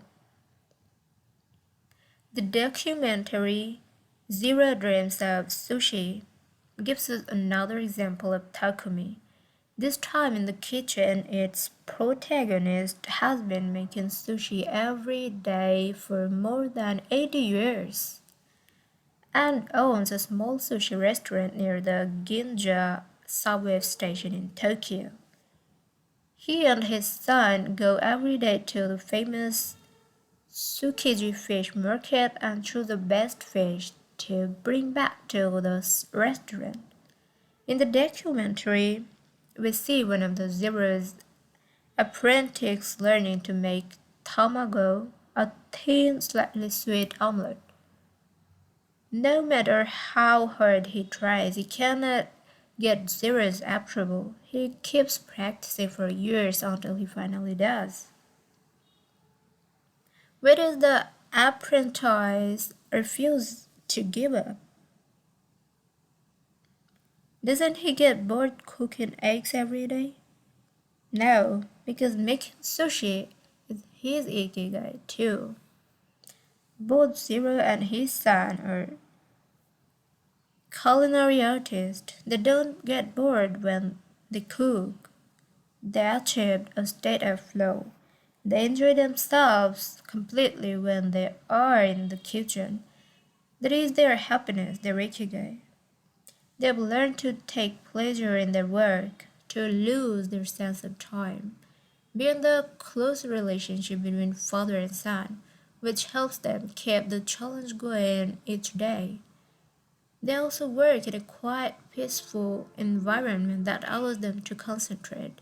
Even after receiving a 3-star rating from Michelin, they never considered opening other locations or expanding the business. They serve just 10 patrons at a time at the bar of their small restaurant. Zero's family isn't looking to make money. Instead, they value good working conditions and creating an environment in which they can flow while making the best sushi in the world. Zero, like Yukio Shakunaga, begins his work at the stores. He goes to the fish market to find the best tuna. Shakunaga goes to the mountains to find the best porcelain. When they get down to work, both become one with the object they are creating. This unity with the object that they reach in a state of flow takes on special meaning in Japan, where, according to Shintoism, forests, trees, and objects have a kami, spirit or god, within them. When someone, whether an artist, an engineer, or a chef, sets out to create something, his or her responsibility is to use nature to give it life, while respecting that nature at every moment. During this process, the artisan becomes one with the object and flows with it. An iron worker would say that metal has a life of its own, just as someone making ceramics would say that the clay does. The Japanese are skilled at bringing nature and technology together, not man versus nature, but rather a union of the two. The purity of Ghibli. There are those who say the Shinto value of being connected with nature is vanishing. One of the harshest critics of these laws is another artist with a clearly defined ikigai, Hayao Miyazaki, the director of animated films produced by Studio Ghibli. In nearly all his films, we see humans, technology, fantasy, and nature in a state of conflict, and in the end coming together. One of the most poignant metaphors in his film Spirited Away is an obvious spirit covered in trash that represent the population of the rivers. In Miyazaki's films, forests have personalities, trees have feelings, and robots befriend birds, considered a national treasure by the Japanese government. Miyazaki is an artist capable of becoming completely absorbed in his art. He uses a cell phone from the late 1990s, and he makes his entire trim draw by hand. He directs his films by rendering on paper even the tiniest detail, achieving flow by drawing, not by using a computer. Thanks to this obsession on the director's part, Studio Ghibli is one of the only studios in the world where almost the entire production process is carried out using traditional techniques. Those who have visited Studio Ghibli know that it is fairly typical on a given Sunday to see a solitary individual tucked away in a corner, hard at work, a man in simple clothes who will greet them with an Ohio hello without looking up. Miyazaki is so passionate about his work that he spends many Sundays in the studio, enjoying the state of flow, putting his ikigai above all else. Visitors know that under no circumstances is one to bother Miyazaki, who is known for his quick temper, especially if he is interrupted while drawing.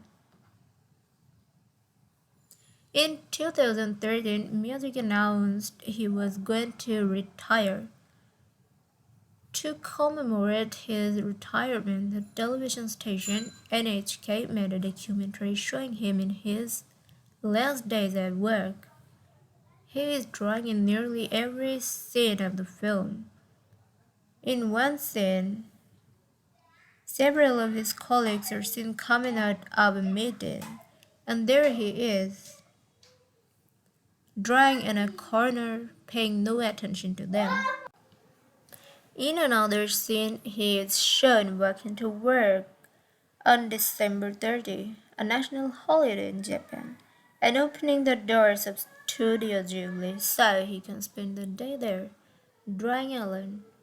Miyazaki can't stop drawing. The day after his retirement, instead of going on vacation or staying at home, he went to Studio Ghibli and sat down to draw. His colleagues put on their best poker faces, not knowing what to say.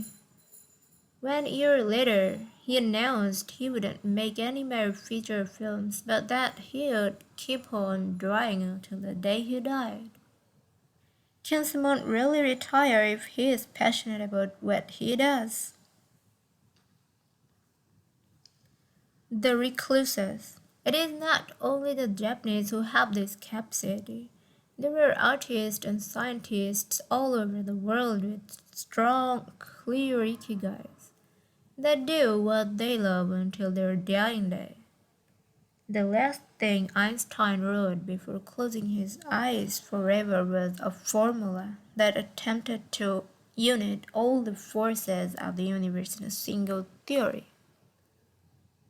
When he died, he was still doing what he loved. If he hadn't been a physicist, he said, he would have been happy as a musician. When he wasn't focused on physics or mathematics, he enjoyed playing the violin, reaching a state of flow while working on his formulas or playing music. His two ikigais brought him endless pleasure. Many such artists might seem misanthropic or reclusive, but what they are really doing is protecting the time that brings them happiness, sometimes at the expense of other aspects of their lives. There are outliers who apply the principles of flow to their lives to an extreme. Another example of this kind of artist is the novelist Haruki Murakami. He sees only a close circle of friends and appears in public in Japan only once every few years. Artists know how important it is to protect their space, control their environment, and be free of distractions if they want to flow with their ikigai. Microflow. Enjoying mundane tasks. But what happens when we have to, say, do the laundry, mow the lawn, or attend to paperwork? Is there a way to make these mundane tasks enjoyable? Near the Shinjuku subway station, in one of the neural centers of Tokyo, there is a supermarket that still employs elevator operators.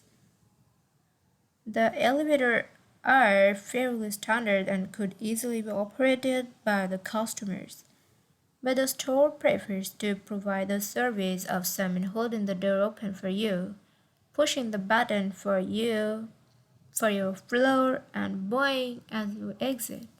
If you ask around, you'll learn that there is no elevator operator who has been doing the same job since 2004. She's always smiling and enthusiastic about her work. How is she able to enjoy such a job?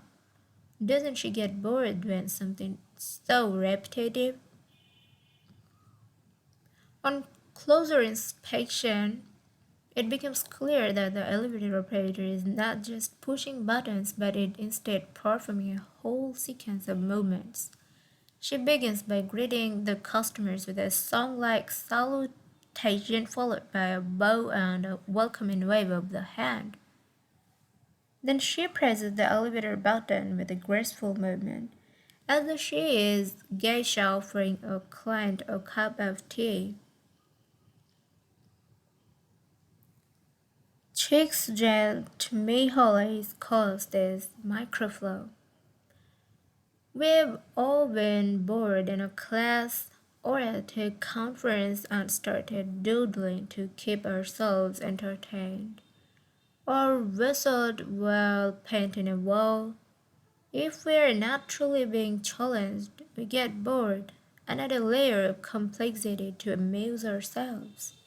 Our ability to turn routine tasks into moments of microflow, into something we enjoy, is key to our being happy, since we all have to do such tasks. Even Bill Gates washes the dishes every night. He says he enjoys it, that, that it helps him relax and clear his mind, and that he tries to do it a little better each day. following an established order or set of rules he's made for himself. Plates first, forks second, and so on. It's one of his daily moments of microflow. Richard Feynman, one of the most important physicists of all time, also took pleasure in routine tasks. W. Daniel Hewlett, one of the founders of the supercomputer manufacturer Thinking Machines, hired Feynman to work on the development of a computer that could handle parallel processing when he was already world famous. He says Feynman showed up on his first day of work and said, "Okay, boss, what's my assignment?" They didn't have anything prepared, so they asked him to work on a certain mathematical problem. He immediately realized they were giving him an irrelevant task to keep him busy and said, "That sounds like a bunch of baloney. Give me something real to do." So they sent him to a nearby shop to buy office supplies, and he completed his assignment with a smile on his face.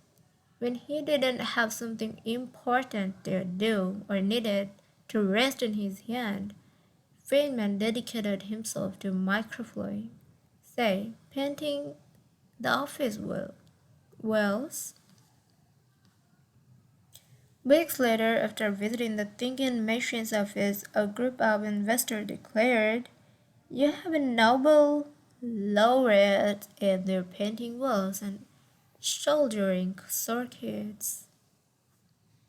Instant vacations. Getting there through meditation. Training the mind can get us to a place of flow more quickly. Meditation is one way to exercise our mental muscles.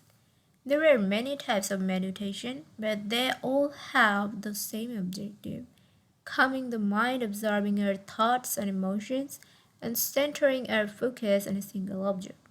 The basic practice involves sitting with a straight back and focusing on your breath. Anyone can do it, and you'll feel a difference after just one session. By fixing your attention on the air moving in and out of your nose, you can slow the torrent of thoughts and clear your mental horizons. The Archer's Secret. The winner of the 1988 Olympic gold medal for archery was a 17-year-old woman from South Korea. When asked how she prepared, she replied that the most important part of her training was meditating for 2 hours each day. If we want to get better at reaching a state of flow, meditation is an excellent antidote to our smartphones and their notifications constantly coming for our attention. One of the most common mistakes among people starting to meditate is worrying about doing it right, achieving absolute mental silence, or reaching nirvana. The most important thing to focus on the journey. Since the mind is a constant swirl of thoughts, ideas, and emotions, slowing down the centrifuge, even for just a few seconds, can help us feel more rested and leave us with a sense of clarity. In fact, one of the things we learn in the practice of meditation is not to worry about anything that flits across our mental screen. The idea of killing our boss might flash into our mind, but we simply label it as a thought and let it pass like a cloud without judging or rejecting it. It is only a thought, not of the 60,000 we have every day, according to some experts.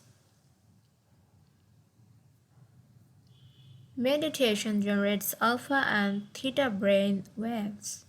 For those experienced in meditation, these waves appear right away. Well, it might take a half hour for a beginner to experience them.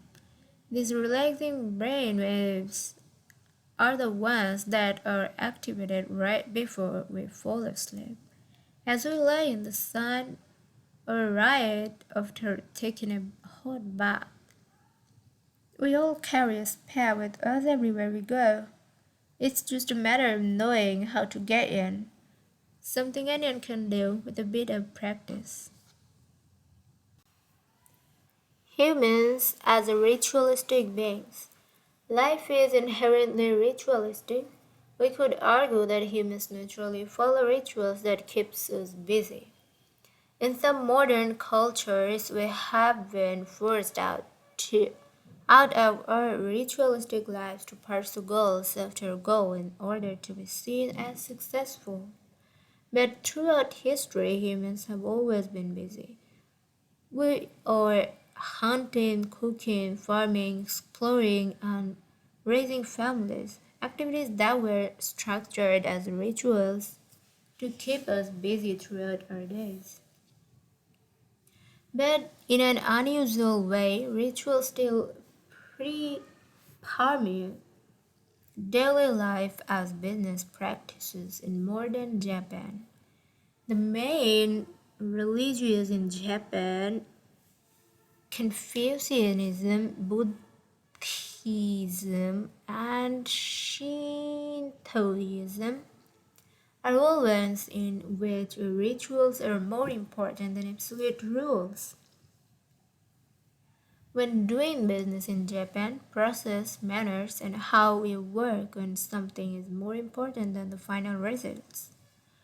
Whether this is good or bad for the economy is beyond the scope of this book.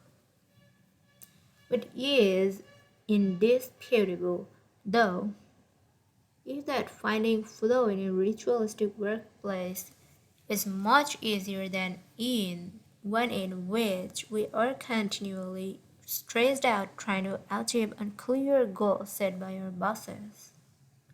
Rituals gives us clear rules and objectives, which helps us enter a state of flow. When we have only a big goal in front of us, we might feel lost or overwhelmed by it. Rituals help us by giving us the process, the sub-steps on the path to achieving a goal. When confronted with a big goal, try to break it down into parts and then attack each part one by one. Focus on enjoying your daily rituals, using them as a tool to enter a state of flow. Don't worry about the outcome, it will come naturally. Happiness is in the doing, not in the result. As a rule of thumb, remind yourself rituals over goals. The happiest people are not the ones who achieve the most. They're the ones who spend more time than others in a state of flow. Using flow to find your Ikigai. After reading this chapter, you should have a better idea of which activities in your life make you enter flow. Write all of them on a piece of paper, then ask yourself these questions. What do the activities that drive you to flow have in common? Why do those activities drive you to flow? For example, are all the activities you most like doing ones that you practice alone or with other people? Do you flow more when doing things that require you to move your body or just to think? In the answers to these questions, you might find the underlying ikigai that drives your life. If you don't, then keep searching by going deeper into what you like by spending more of your time in the activities that make you flow. Also, try new things that are not on the list of what makes you flow, but that are similar and that you are curious about. For example, If photography is something that drives you into flow, you could also try painting. You might even like it more. Or if you love snowboarding and have never tried surfing, flow is mysterious. It is like a muscle. The more you train it, the more you will flow, and the closer we will be to your Ikigai. 5. Masters of Longevity. Words of wisdom from the longest living people in the world. When we started working on this book, we didn't want to just research the factors that contribute to a long and happy life. We wanted to hear from the true masters of this art. The interviewers we conducted in Okinawa married their own chapter, but in the section that precedes it, we have provided an overview of the life philosophies of a few international champions of longevity. We are talking about super centenarians, people who live to 110 years of age or more. The term was coined in 1970 by Norris McWhirter, editor of the Guinness Book of World Records. Its use became more widespread in the 1990s after it appeared in William Strauss and Neil Howe's Generations. Today there are an estimated 300 to 450 super centenarians in the world, although the age of only around 75 of them has been confirmed. They aren't superheroes, but we could see them as such for having spent far more time on this planet than the average life expectancy would predict. Given the rise in life expectancy around the world, the number of super centenarians might also increase. A healthy and purposeful life could help us join the ranks. Let's take a look at what a few of them have to say. Misa Wakawa, 117. Eat and sleep and will live a long time. You have to learn to relax. According to Gerontology Research Group, until April 2015, the oldest living person in the world was Misa Wakawa, who passed away in a care facility in Osaka, Japan, after living for 117 years and 27 days. The daughter of a textile merchant, she was born in 1898 when Spain lost its colonies in Cuba and the Philippines, and the United States annexed Hawaii and launched Pepsi Cola. Until she was 110, this woman who lived in 3 different centuries cared for herself unassisted.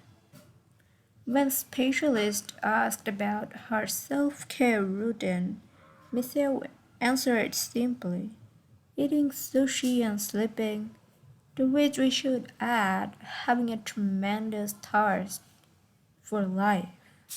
When they inquired about her secret of longevity, she answered with a smile, I asked myself the same thing. Proof that Japan continues to be a factory of long life.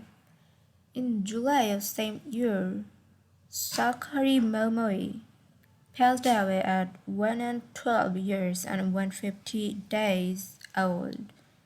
At the time, he was the oldest man in the world, though he was younger than 57 women. Maria Coppola, 116. I have never eaten meat in my life. Born in Ecuador in 1889, Maria Capovilla was recognized by Guinness as the world's oldest person. She died of pneumonia in 2006 at 116 years and 347 days old, leaving behind 3 children, 12 grandchildren, and 20 great and great great grandchildren. She gave one of her last interviews at age 107, sharing her memories and her thoughts. I am happy, and I give thanks to God, who keeps me going. I never thought I'd live so long. I thought I'd die long ago. My husband, Antonio Capovilla, was the captain of a ship. He passed away at 84. We had 2 daughters and a son, and now I have many grandchildren and great grandchildren. Things were better. Back in the old days, people behaved better. We used to dance, but we were more restrained. There was this one song I loved dancing to, Maria, by Louis Alarcon. I still remember most of the words. I also remember many prayers and say them every day. I like the waltz and can still dance it. I also still make crafts. I still do some of things I did when I was in school. When she had finished recalling her past, she began to dance, one of her great passions, with an energy that made her seem decades younger. When asked about her secret for longevity, she responded simply, I don't know what the secret to long life is. The only thing I do is I've never eaten meat in my life. I attribute it to that.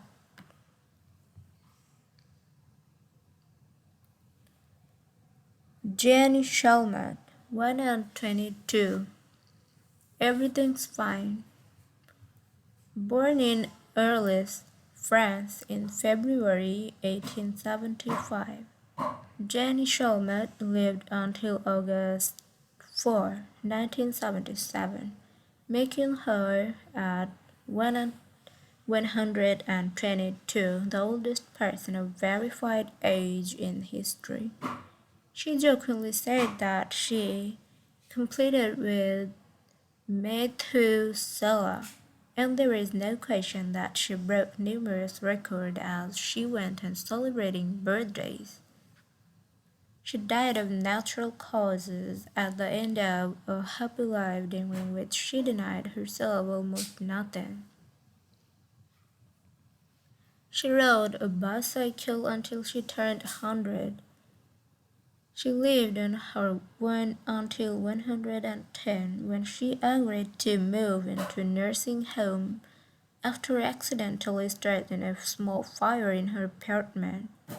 She stopped smoking at 120 when her cataracts started making it hard for her to bring a cigarette to her lips. One of her secrets may have been her sense of humor. As she said on her 120th birthday, I see badly, I hear badly, and I feel bad, but everything's fine. Walter Bruning, 114. If you keep your mind and body busy, you will be around a long time. Born in Minnesota in 1896, Walter Bruning was able to see 3 centuries in his lifetime. He died in Montana in 2011 from natural causes. He'd had 2 wives and a 50-year career on the railroad. At 83, he retired to an assisted living center in Montana, where he remained until his death. He is the second oldest man, of verified age, ever born in United States.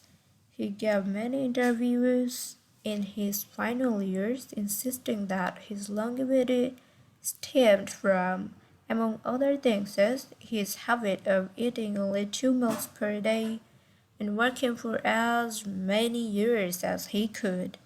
Your mind and your body, you keep both busy. He said on his 112th birthday, "We'll be here a long time." Back then, he was still exercising every day.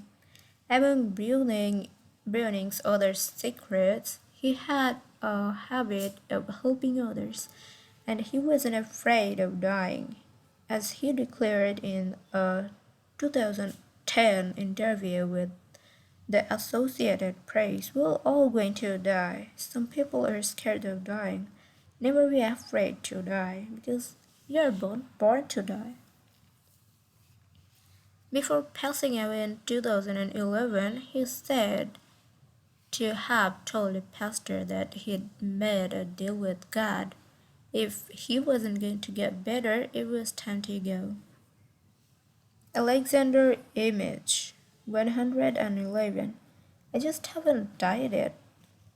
Born in Poland in 1903, Alexander Image was a chemist and parapsychologist residing in the United States. So, after the death of his predecessor in 2014, became the oldest man of authenticated age in the world.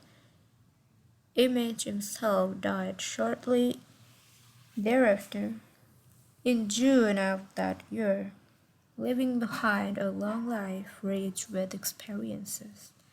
Image attributed his longevity to, among other things, his never drinking alcohol. It's not as though I'd won the Nobel Prize, he said upon being declared the world's oldest man. I never thought I'd get to be so old.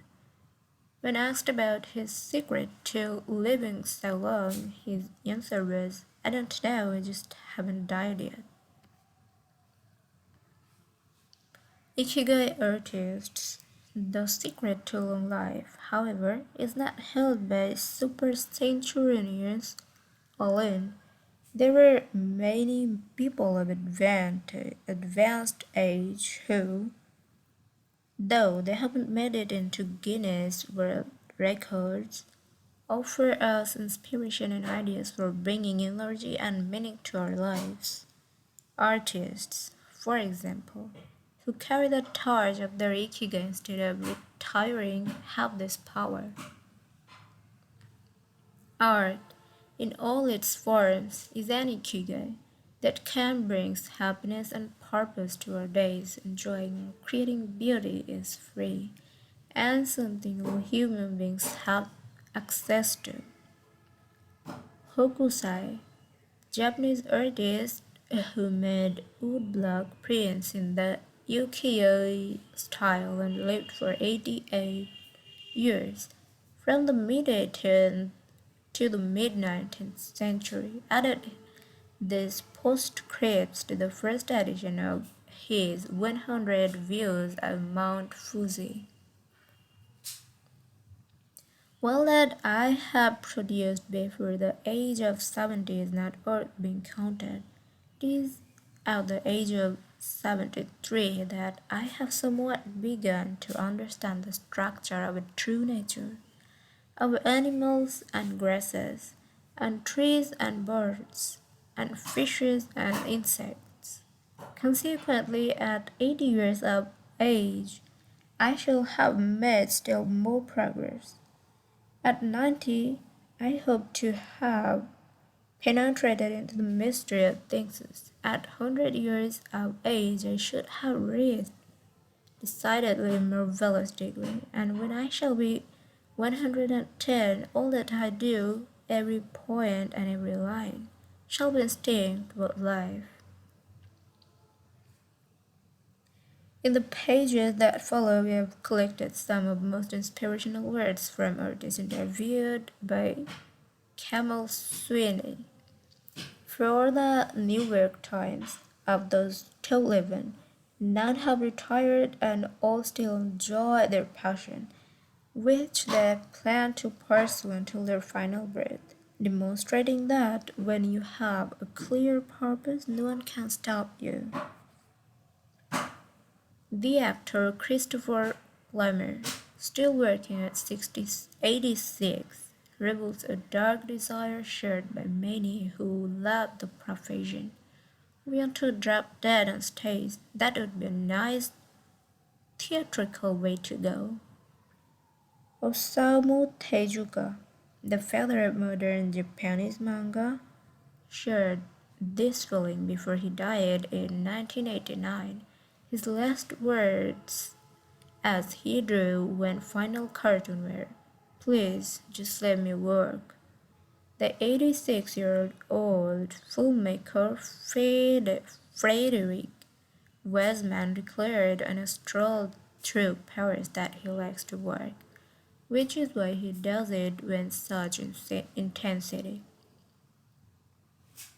Everybody complains about their aches and pains and all that, but my friends are either dead or are still working, he said. Carmen Herrera, a painter who just entered her 100th year, sold her first canvas at age 89. Today her work is in the Parliament collection of the Tate Modern and the Museum of Modern Art. When asked how she viewed her future, she responded, "I'm always waiting to finish the next thing. Absurd. I know. I go day by day." Never stop learning. You may grow old and trembling in your anatomies. You may lie awake at night listening to the disorder of your veins. You may miss your only love. You may see the world about you devastated by evil lunatics, or know your honor trampled in the sewers of baser minds. There is only one thing for it then, to learn. Learn why the world wags, and what wags it. That is the only thing which the mind can never exhaust, never alienate, never be tortured by, never fear or distrust, and never dream of regretting. D.H. White, the once and future king. For his part, naturalist and author Edward O. Wilson asserted, "I feel I have enough experience to join those who are addressing big questions."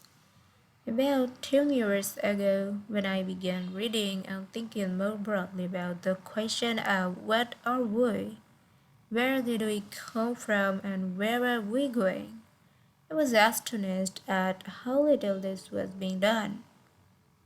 Ellsworth Kelly, an artist who passed away in 2015 at the age of 92, assured us that the idea that we lose our faculties with age is, in part, a myth, because instead we develop a greater clarity and capacity for observation.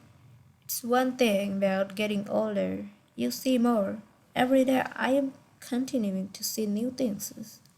That's why there were new paintings.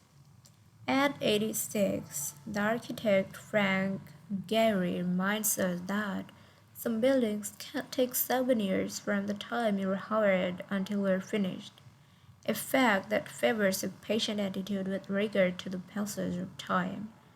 The man responsible for the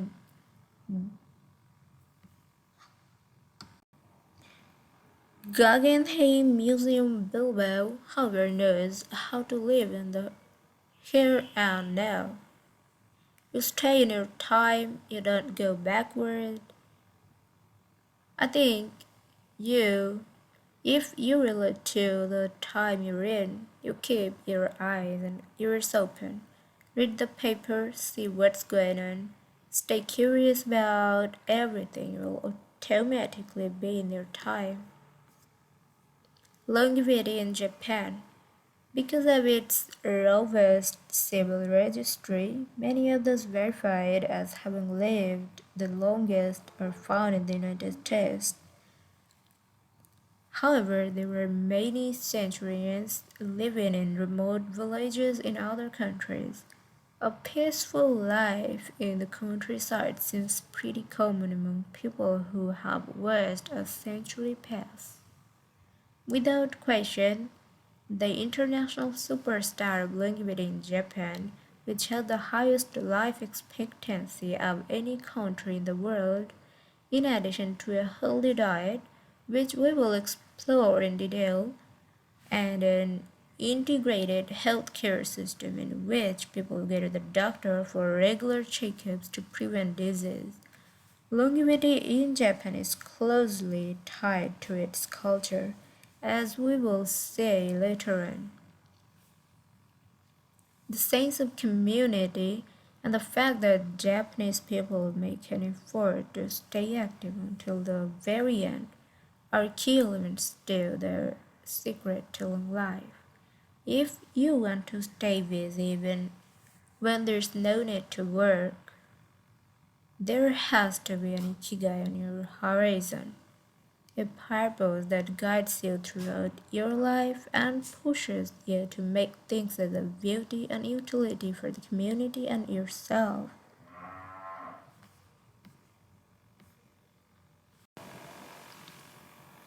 6. Lessons from Japanese centenarians. Traditions and proverbs for happiness and longevity. To get to Ogimi, we had to fly nearly 3 hours from Tokyo to Naha, the capital of Okinawa. Several months earlier, we had contacted the town council of a place known as the Village of Longevity to explain the purpose of our trip and our intention to interview the oldest members of the community. After numerous conversations, we finally got to home we were looking for and were able to rent a house just outside the town. 1 year after starting this project, we found ourselves on the doorstep of some of the longest living people in the world. We realized right away that time seems to have stopped there, as though the entire town were living in an endless here and now. Arriving in Ogimi. After 2 hours on the road from Naha, we are finally able to stop worrying about the traffic. To our left are the sea and an empty stretch of beach. To our right, the mountainous jungle of Okinawa's Yanbaru forests. Once Route 58 passes Nago, where Orion beer, the pride of Okinawa, is made, it skirts the coast until it reaches Ogimi. Every now and then a few little houses and stores crop up in the narrow stretch of land between the road and the base of the mountain. We pass small clusters of houses scattered here and there as we enter the municipality of Ogimi. But the town doesn't really seem to have a center. Our GPS finally guides us to our destination, the Center for the Support and Promotion of Well-being, housed in an unattractive cinder block building right off the highway. We go in through the back door, where a man named Tara is waiting for us. Beside him is a pretty, cheerful woman who introduces herself as Yuki. Two other women immediately get up from desks and show us to a conference room. They serve us each a cup of green tea and a few shikuwasa, a small citrus fruit that packs big nutritional punch, as we will see later on. Tyra sits down across from us in his formal suit and opens up a larger planner and a 3-ring binder. Yuki sits next to him. The binder contains a list of all the town's residents organized by age and club or moai. Tara points out that these groups of people who hold one another are characteristic of ogimi. The moai are not organized around any concrete objective. They function more like a family. Tara also tells us that volunteer work rather than money drives much of what happiness in ogimi. Everyone offers to pitch in, and the local government takes care of assigning tasks. This way, people can be useful and feels like a part of the community. Ogimi is the penultimate town before Cape Hedo, the northernmost point of the largest island in the archipelago. From the top of one of Ogimi's mountains, we are able to look down over the whole town. Almost everything is the green of the Yanbaro jungle, making us wonder where the nearly 3,200 residents are hiding. We can see a few houses, but they're scattered in little clusters near the sea or in small valleys accessible by side roads. Communal life. We are invited to eat in one of Ogimi's few restaurants.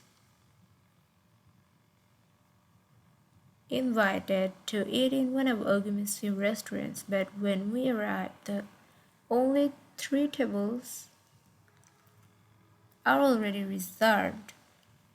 Don't worry, we'll go to Churaumi instead. It never fills up, says Yuki, walking back to her car. She will still driving at age 88 and takes great pride in that. Her co-pilot is 99 and has also decided to spend the day with us. We have to drive fast to keep up with them on a highway that is sometimes more dirt than asphalt. Finally reaching the other end of the jungle, we can at least sit down to eat. I don't really get to restaurants, Yuki says as we take our seats. Almost everything I eat comes from my vegetable gardens, and I buy my fish from Tanaka, who's been my friend forever.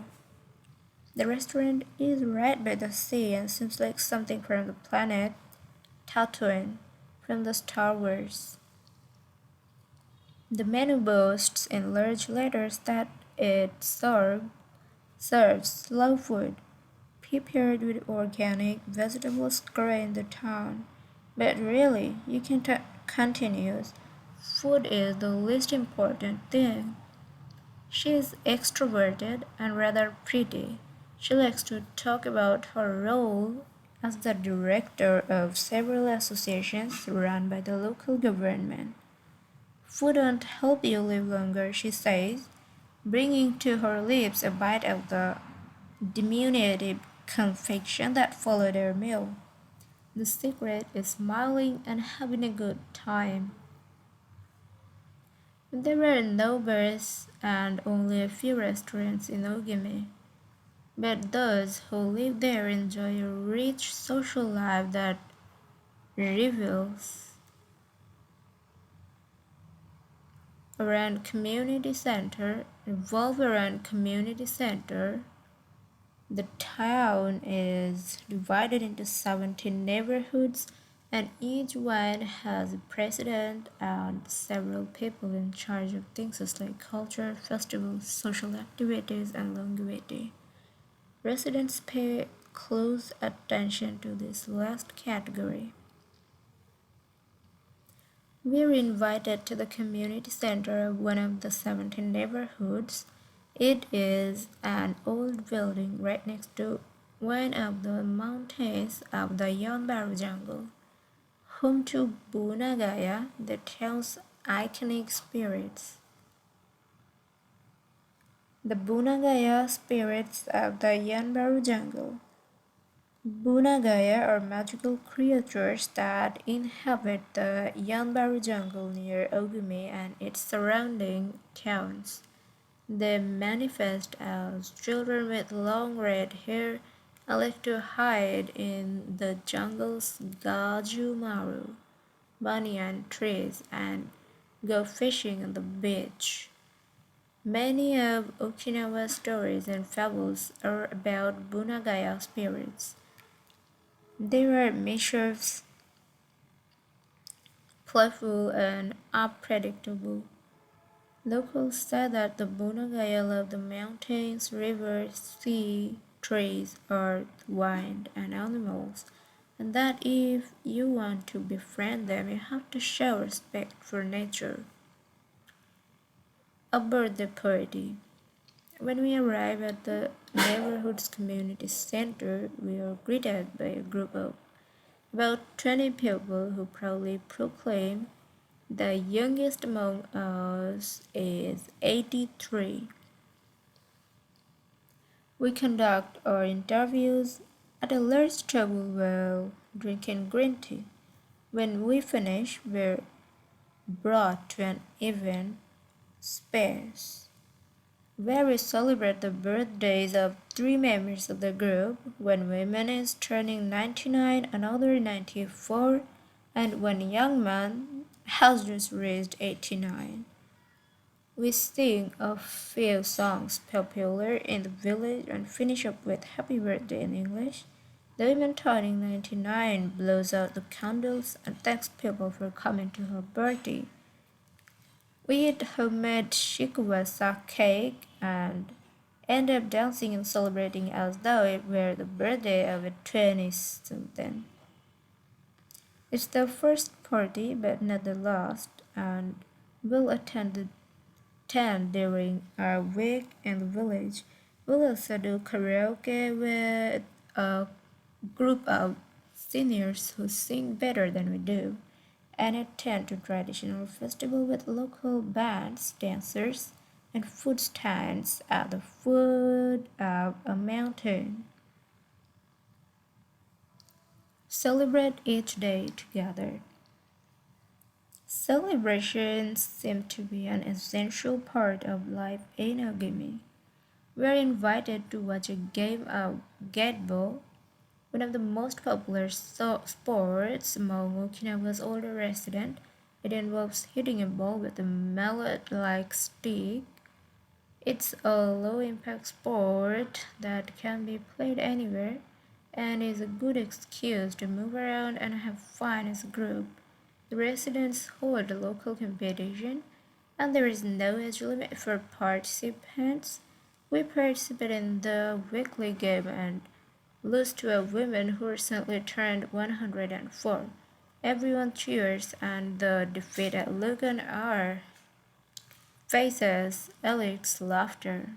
In addition to playing and celebrating as a community, spirituality is also essential to the happiness of the village's residents. The gods of Okinawa.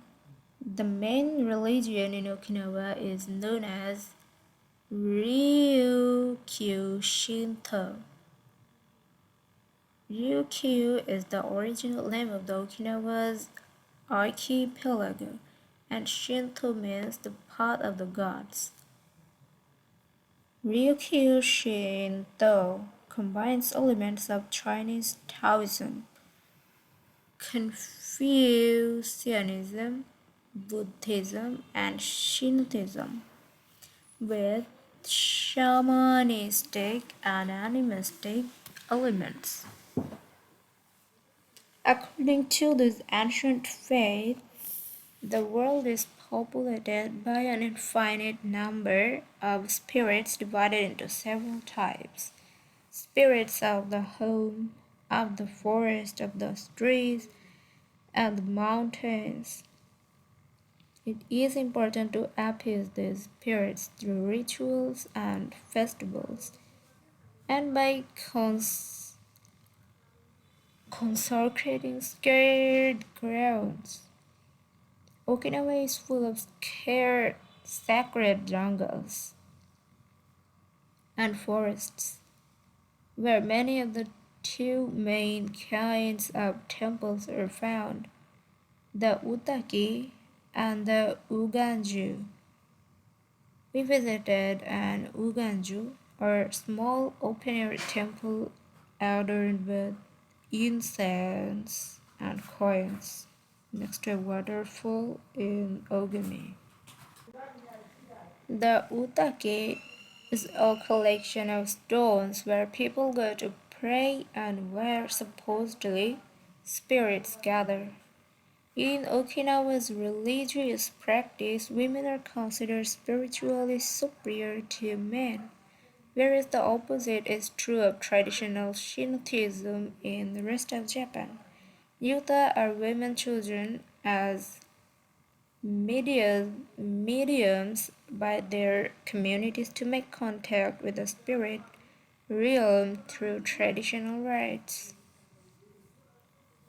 Ancestors worship is another important feature of spiritual practice in Okinawa and Japan in general.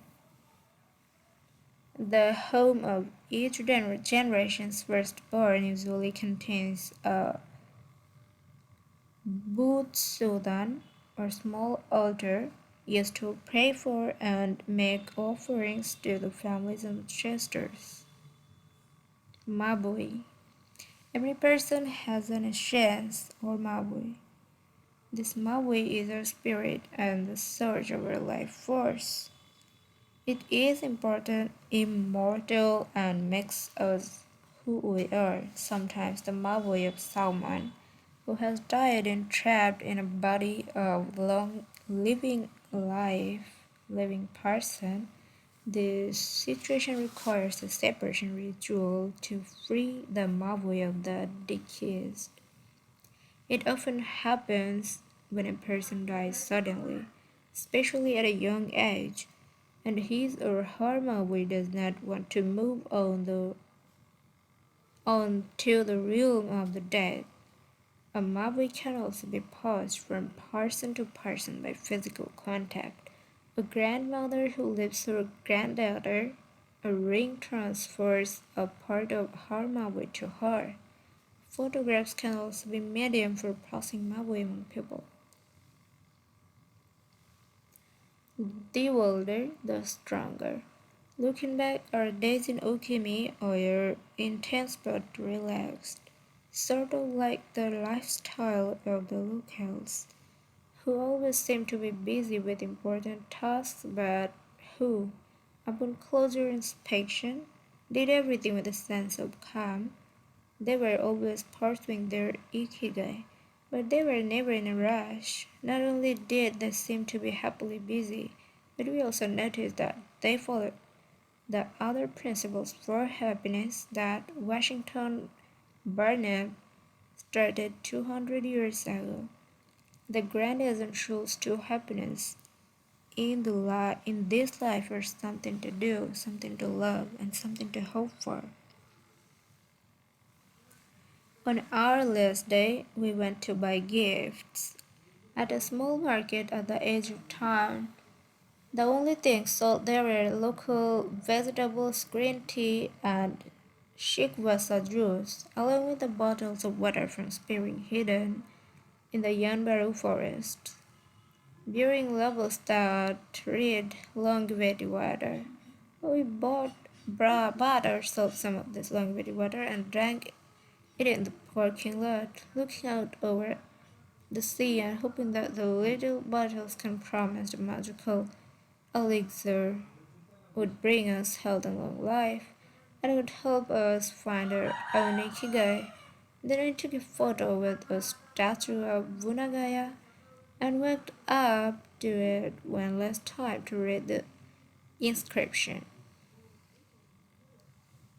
A, a declaration from the town where people live longest. At 80, I am still a child. When I come to see you at 90, send me away to wait until I'm 100. The older, the stronger. Let us not depend too much on our children as we age. If you seek long life and health, you are welcome in our village, where you will be blessed by nature, and together we will discover the secret to longevity. April 23, 1993, Ogimi, Federation of Senior Citizen Clubs. The interviews. Over the course of a week, we conducted a total of 100 interviews, asking the eldest members of the community about their life philosophy, their ikigai, and the secrets to longevity. We filmed this conversation with 2 cameras for use in a little documentary and chose a few especially meaningful and inspiring statements to include in this section of the book. 1. Don't worry.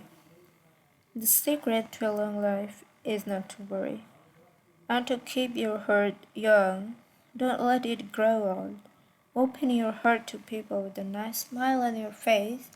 If you smile and open your heart, your grandchildren and everyone else will want to see you.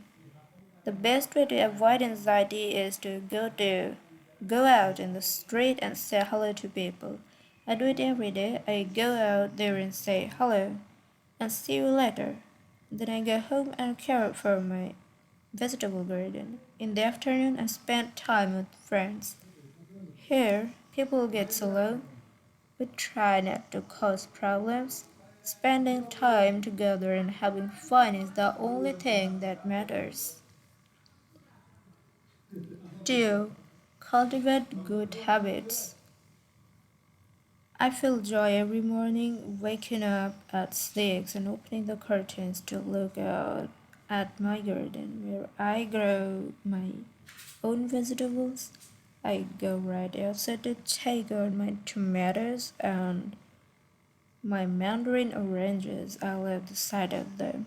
It relaxes me. After an hour in the garden, I go back inside and make breakfast. I plant my own vegetables and cook them myself. That's my ikigai. The key to staying sharp in old age is in your fingers, from your fingers to your brain and back again. If you keep your fingers busy, you will live to see 100. I get up at 4 every day. I set my alarm for that time, have a cup of coffee, and do a little exercise, lifting my arms. That gives me energy for the rest of the day. I eat a bit of everything. I think that's the secret. I like variety in what I eat. I think it tastes better. Working if you don't work, your body breaks down. When I wake up, I go to the Butsudan and light incenses. You have to keep your ancestors in mind. It's the first thing I do every morning. I wake up every day at the same time, early, and spend the morning in my vegetable garden. I go dancing with my friends once a week.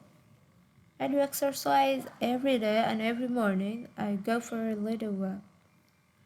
I never forget to do my Taiso exercise when I get up. Eating vegetables, it helps you live longer. To live a long time, you need to do 3 things: exercise to stay healthy, eat well, and spend time with people. 3. Nurture your friendships every day. Getting together with my friends is my most important ikigai. We all get together here and talk. It's very important. I always know I'll see them all here tomorrow, and that's one of my favorite things in life. My main hobby is getting together with friends and neighbors. Talking each day with the people you love. That's the secret to long life. I said hello and see you later to the children on their way to school and wave at everyone who goes by me in their car. Drive safely, say, between 7:20 a.m. and 8:15 a.m. I'm outside on my feet the whole time, saying hello to people. Once everyone gone, I go back inside. Chatting and drinking tea with my neighbors, that's the best thing in life, and singing together. I wake up at 5 every morning, leave the house, and walk to the sea. Then I go to a friend's house and we have tea together. That's the secret to a long life. Getting together with people and going from place to place. 4. Live an unhurried life. My secret to a long life is always saying to myself, slow down and relax. You live much longer if you're not in a hurry. I make things with vigor. That's my ikigai.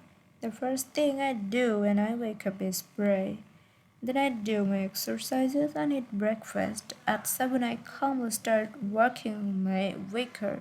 When I get tired at 5, I go visit my friends. Doing many different things is every day, always staying busy, but doing one thing at a time without getting overwhelmed. The secret to a long life is going to bed early, waking up early, and going for a walk, living peacefully and enjoying the little things as getting along with your friends, spring, summer, fall, winter, enjoying each season happily. 5. Be optimistic. Every day I say to myself, today will be the full of health and energy. Live it to the fullest. I am 98, but consider myself young. I still have so much to do. Laugh. Laugh is the most important thing. I laugh wherever I go. I'm going to live to 100, of course I am. It's a huge motivation for me. Dancing and singing with their grandchildren is the best thing in life. I feel very fortunate to have been born here. I give thanks for it every day. The most important thing in Ogimi in life is to keep smiling. I do volunteer work to give back to the village of what it has given to me. For example, I use my car to help friends get to the hospital. There's no secret to it. The trick is just to live. Keys to the Ogimi lifestyle. When 100% of the people we interviewed keep a vegetable garden, and most of them also have fields of tea, mangoes, shikwasa, and so on. 2. All belong to some form of neighborhood association where they feel cared for as though by family. 3. They celebrate all the time, even little things. Music, song, and dance are essential part of their daily life. 4. They have an important purpose in life, or several. They have an ikigai, but they don't take it too seriously. They relax and enjoy all that they do. 5. They are very proud of their traditions and local culture. 6. They are passionate about everything they do, however insignificant it might seem. 7. Locals have a strong sense of yumaru, recognizing the connection between people. They help each other with everything from work in the fields, harvesting sugarcane or planting rice, to building house and municipal projects. Our friend Miyagi, who ate dinner with us on our last night in town, told us that he was building a new home with the help of all his friends and that he could stay there the next time we were in Ogimi. 8. They're always busy, but they occupy themselves with tasks that allow them to relax. We didn't see a single old grandpa sitting on a bench doing nothing. They're always coming and going to sing karaoke, visit with neighbors, or play a game of gatball. 7. The Ikigai diet. We're the world's longest living people eat and drink. According to the World Health Organization, Japan has the highest life expectancy in the world. 85 years for men and 87.3 years for women. Moreover, it has the highest ratio of centenarians in the world, more than 520 for every million people as of September 2016.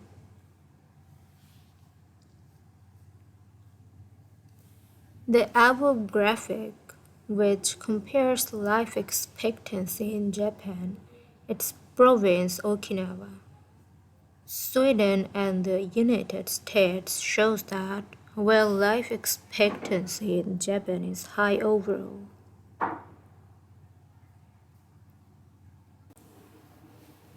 Okinawa exceeds the national average. Okinawa is one of the areas in Japan that were most affected by World War II, as a result not only of conflicts on the battlefield but also of hunger and a lack of resource once the war is ended. The average life expectancy was not very high during 1940s and 1950s as Okinawas recovered from the destruction.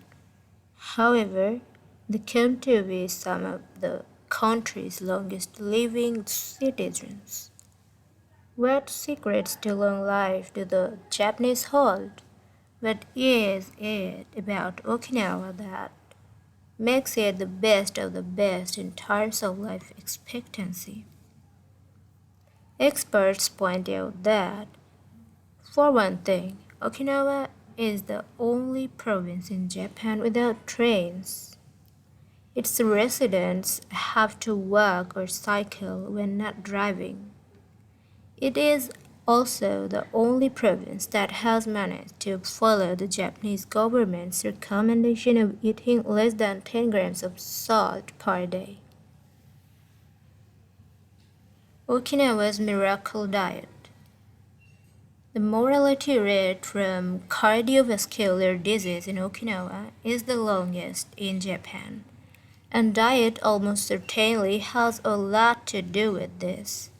It is no coincidence that the Okinawa diet is so often discussed around the world at panels on nutrition.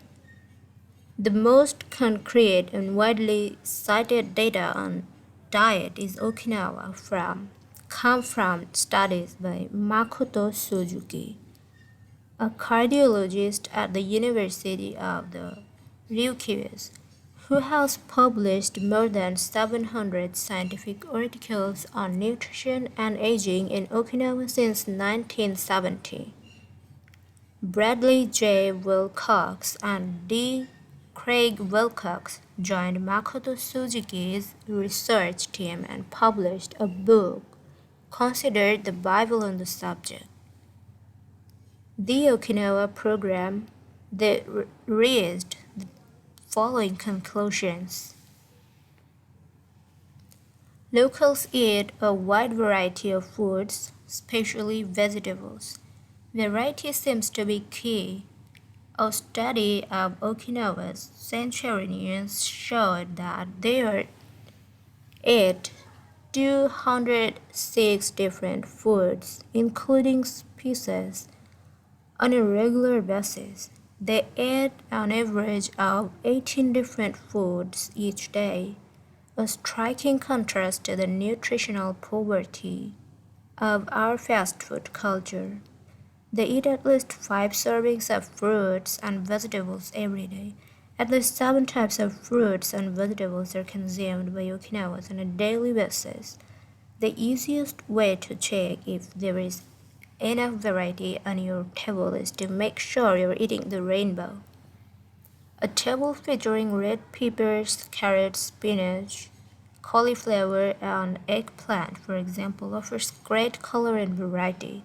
Vegetables, potatoes, legumes, and soy products, such as tofu, are the staples of an Okinawa's diet. More than 30% of their daily calories come from vegetables. Grains are the foundation of their diet. Japanese people eat white rice every day. Sometimes adding noodles.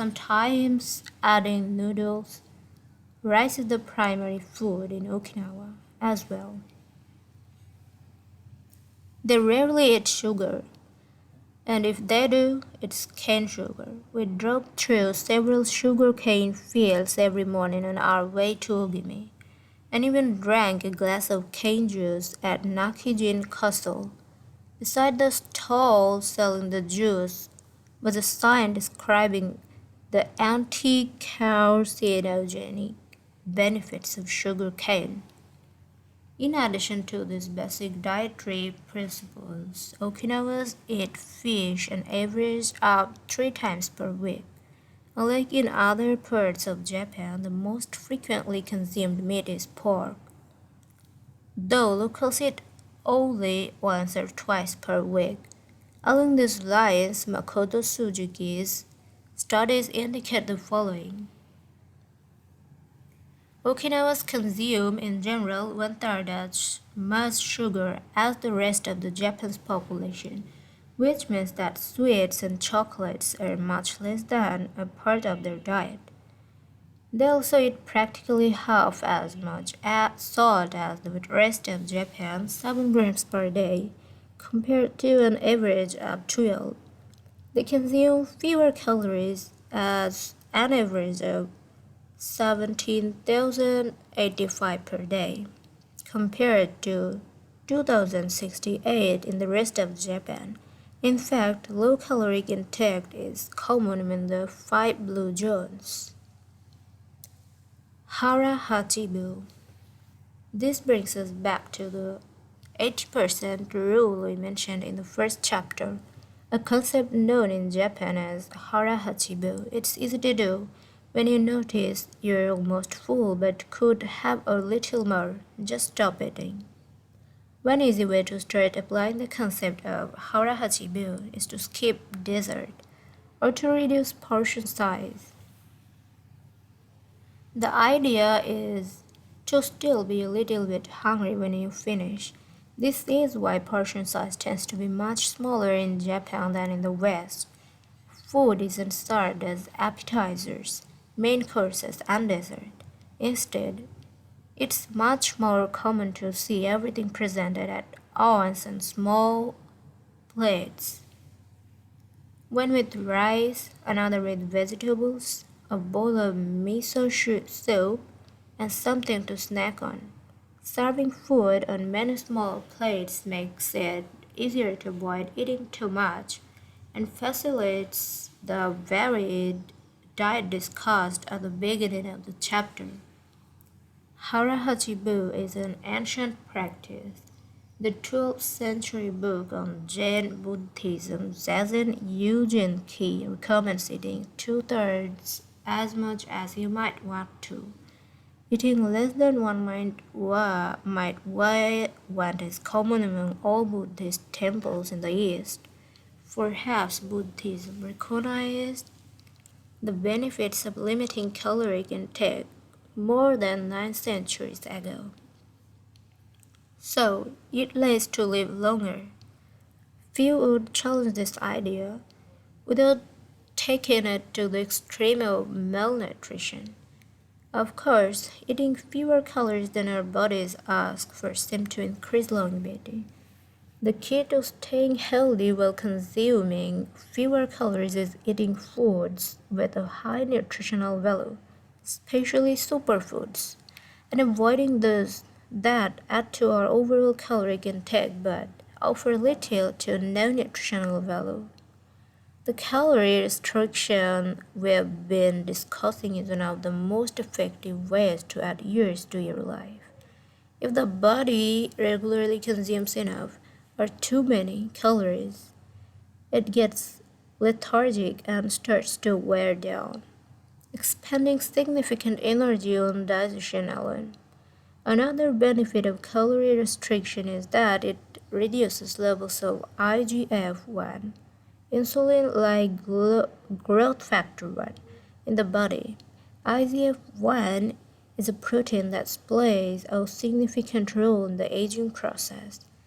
It seems that one of the reasons humans and animals age is an excess of this protein in their blood. Whether calorie restriction will extend lifespan in humans is not yet known, but data increasingly indicate that moderate calorie restriction with adequate nutrition has a powerful protective effect against obesity, type 2 diabetes, inflammation, hypertension, and cardiovascular disease, and reduces metabolic risk factor associated with cancer. An alternative to following the 80% rule on a daily basis is to fast for 1 or 2 days each week. The 5:2 or fasting diet recommends 2 days of fasting, consuming fewer than 500 calories every week and eating normally on the other 5 days. Among its many benefits, fasting helps cleanse the digestive system and allows it to rest. 15 natural antioxidants found in the Okinawan diet. Antioxidants are molecules that slow the oxidation process in cells, neutralizing the free radicals that cause damage and accelerate aging. The antioxidant power of green tea, for example, is well known and will be discussed later at greater length. Because they are rich in antioxidant and are eaten nearly every day in the region, these 15 foods are considered keys to Okinawan vitality. Tofu, miso, tuna, carrots, goya, bitter melon, kombu, sea kelp, cabbage, nori, seaweed, onion, soy sprouts, hechima, cucumber-like gourd, soybeans, boiled or raw, sweet potato, peppers, sunpin cha or jasmine tea. Sunpin cha, the reeling infusion in Okinawa. Okinawans drink more sunpin cha, a mix of green tea and jasmine flowers, than any other kind of tea. The closest aromatization in the West would be the jasmine tea that usually comes from China. A 1988 study conducted by Hiroko Sho at the Okinawa Institute of Science and Technology indicates that jasmine tea reduces blood cholesterol levels. Sunpin cha can be found in many different forms of Okinawa and is even available in vending machines. In addition to all the antioxidant benefits of green tea, it boosts the benefits of jasmine, which include reducing the risk of heart attack, strengthening the immune system, helping relieve stress, lowering cholesterol. Okinawans drink an average of 3 cups of sunpin cha every day. It might be hard to find exactly the same blend in the West, but we can drink jasmine tea or even a high-quality green tea instead. The secrets of green tea. Green tea has been credited for centuries with significant medicinal properties. Recent studies have confirmed its many benefits and have attested to the importance of this ancient plant in the longevity of those who drink it often. Originally from China, where it has been consumed for millennia. Green tea didn't make its way to the rest of the world until just a few centuries ago. Unlike other teas, as a result of being air-dried without fermentation, it retains its active elements even after being dried and crumbled. It offers meaningful health benefits such as controlling cholesterol, lowering blood sugar levels, improving circulation, protection against the flu, vitamin C, promoting bone health, fluoride, protection against certain bacterial infections, protection against UV damage, cleansing and diuretic effects. White tea, with its high concentration of polyphenols, may be even more effective against aging. In fact, it is considered to be the natural product with the greatest antioxidant power in the world, to the extent that one cup of white tea might make the same punch as about a dozen glasses of orange juice. In summary, drinking green tea or white tea every day can help us reduce the free radicals in our bodies, keeping us young longer. The powerful shikwasa. Shikwasa is the citrus fruit par excellence of Okinawa, and Ogami is its largest producer in all of Japan. The fruit is extremely acidic. It is impossible to drink shikwasa juice without diluting it first with water. Its taste is somewhere between that of a lime and a mandarin orange, to which it bears a family resemblance. Shikwasa also contain high levels of nobilatin, a flavonoid rich in antioxidants. All citrus fruits, grapefruits, oranges, lemons, are high in nobilatin, but Okinawa's shikwasas have 40 times as much as oranges. Consuming nobilatin has been proven to protect us from arteriosclerosis, cancer, type 2 diabetes, and obesity in general.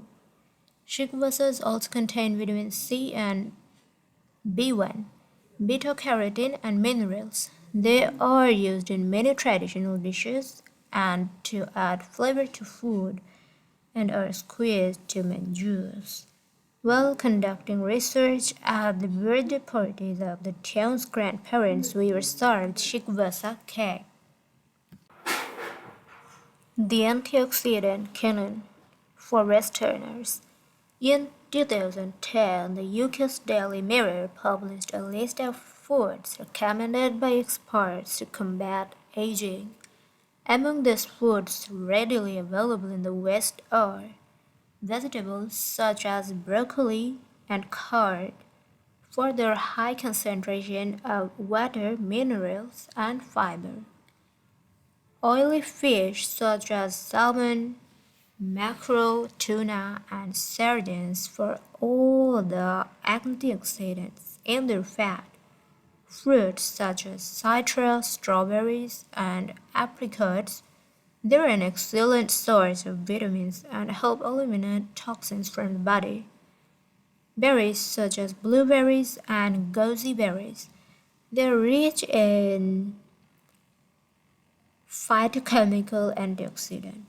Dried fruits, which contain vitamins and antioxidants and give you energy. Grains such as oats and wheat, which give you energy and contain minerals. Olive oil for its antioxidant effects that show in your skin. Red wine in moderation for its antioxidant and vasodilatory properties. Foods that should be eliminated are refined sugar and grains, processed baked goods, and prepared foods along with cow's milk and all its derivatives. Following this diet will help you pure younger and feel younger and slow the process of premature aging. 8. Gentle movements, longer life. Exercises from East that promote health and longevity.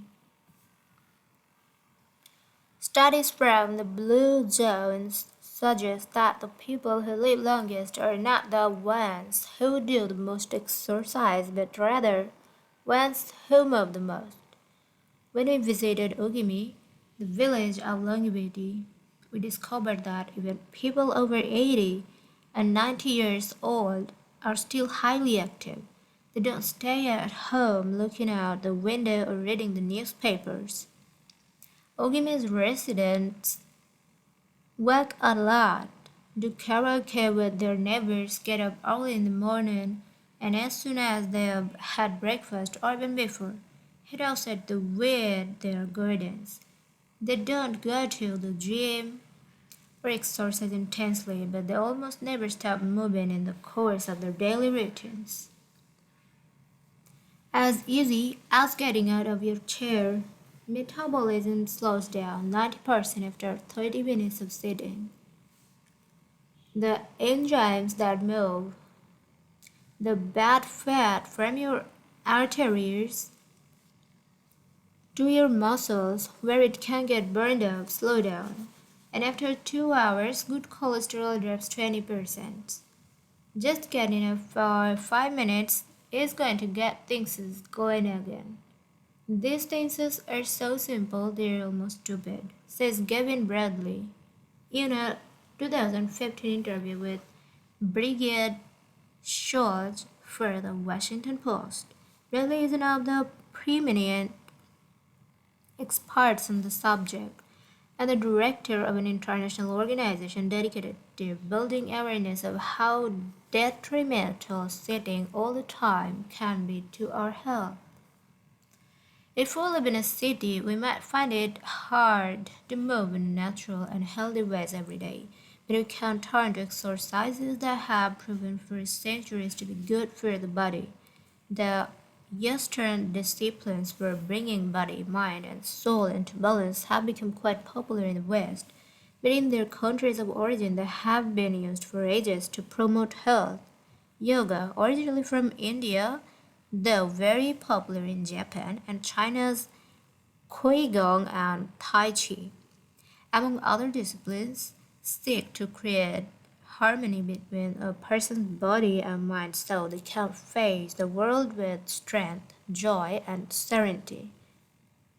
They are thus touted as elixirs of youth, and science has endorsed the claim.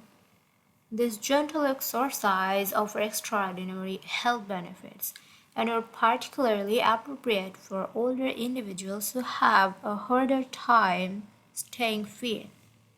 Tai Chi has been shown, among other things, as to slow the development of osteoporosis and Parkinson's disease, to increase circulation and to improve muscle tone and flexibility.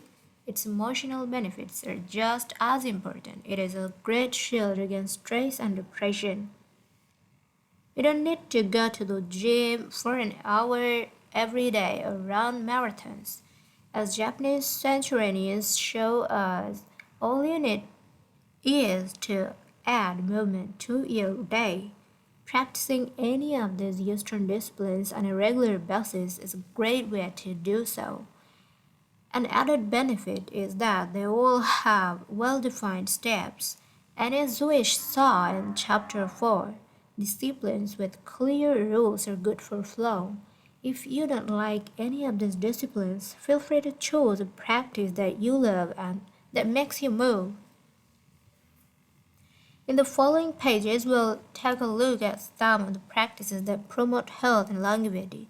But first, a little appetizer, a singularly Japanese exercise for starting your day. Radio Taiso. This morning warm-up has been around since before World War II. The radio, part of its name is from when the instructions for each exercise were transmitted over the radio. But today, people usually do these movements while tuned to a television channel or internet video demonstrating the steps. One of the main purposes of doing radio Taiso is to promote a spirit of unity among participants. The exercises are always done in groups, always in schools before the start of classes, and in business before the workday begins.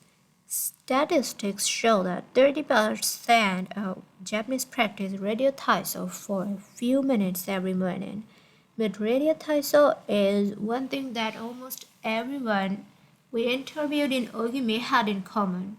Even the resident of the nursing home we visited dedicated at least 5 minutes every day to it.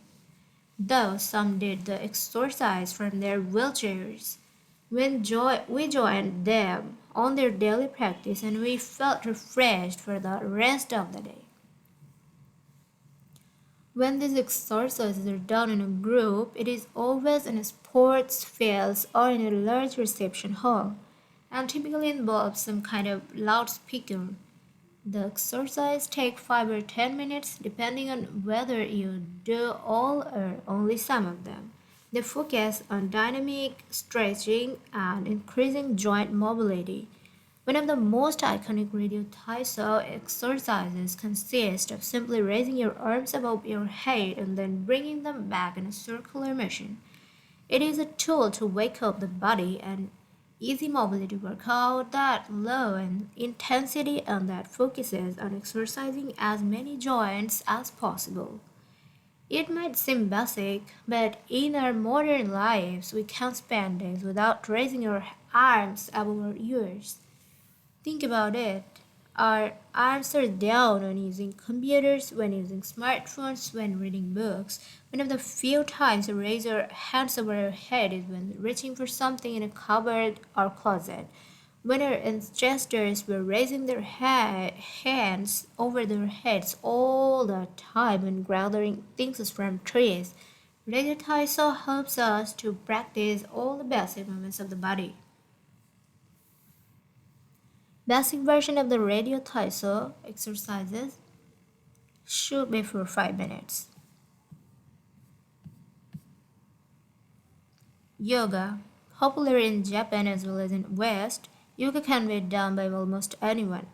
Some of its poses have been adopted for pregnant women and practitioners with physical disabilities. Yoga comes from India, where it was developed millennia ago and unite our mental and physical elements.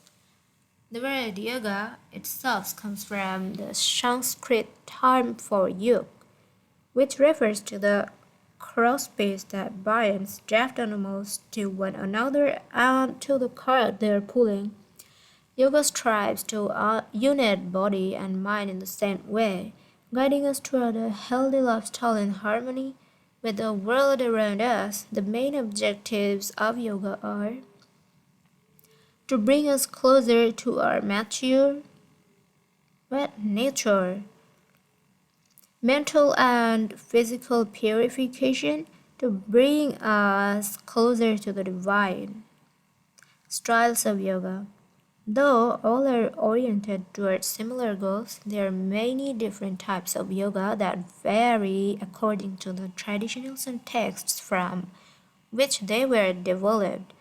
The differences among them lie, as the masters say, in the path taken to the summit of our best self.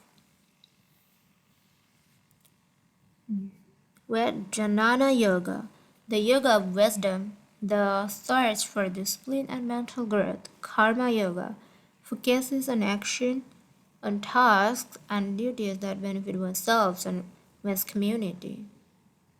Bhakti Yoga, the yoga of devotion and surrender to the divine. Mantra Yoga focuses on the recitation of mantras to reach a state of relaxation. Kundalini Yoga combines diverse steps to reach the desired mental state. Raja Yoga, also known as the Royal Path, encompasses a range of steps geared toward achieving communion with oneself and others. Hatha Yoga, the most widespread form in the West and Japan, characterized by asanas or poses combined in quest for balance. How to do sun salutation. The sun salutation is one of the most iconic exercises in Hatha Yoga. To do it, you simply have to follow these 12 basic movements. 1. With your feet together, stand up straight but keep your muscles relaxed. Exhale. 2. Place the palms of your hands together in front of your chest. From this position, inhale as you raise your arms above your head and bend backwards slightly. 3. Exhale as you bend forward until you touch the ground with the palms of your hands without bending your knees. 4. Stretch one leg back to touch the floor with the tips of your toes. Inhale. 5. Bring the other leg back, keeping your legs and arms straight as you hold your breath. 6. As you exhale, bend your arms and bring your chest to the ground and then forward, resting your knees on the ground. 7. Straighten your arms and bend your spine back, keeping the lower half of your body on the ground. Inhale. 8. With your hands and feet on the ground, lift your hips until your arms and legs are straight and your body forms an upside down V. Exhale throughout the movement. 9. Bring forward the same leg you'd stretched back earlier and bend it so that your knee and foot are aligned until your head and between your hands. Inhale. Exhale as you bring your back foot forward and straighten your legs, keeping your hands on the ground as in posture 3. Bring your arms above your head with your palms together and bend backwards slightly, as you did in posture 2 while you inhale. 12. Lower your arms to their initial position in mountain pose while you exhale. You have just greeted the sun. Now you're ready to have a fantastic day. Tai Chi, also known as Tai Chi Chuan or Tai Chi Chuan.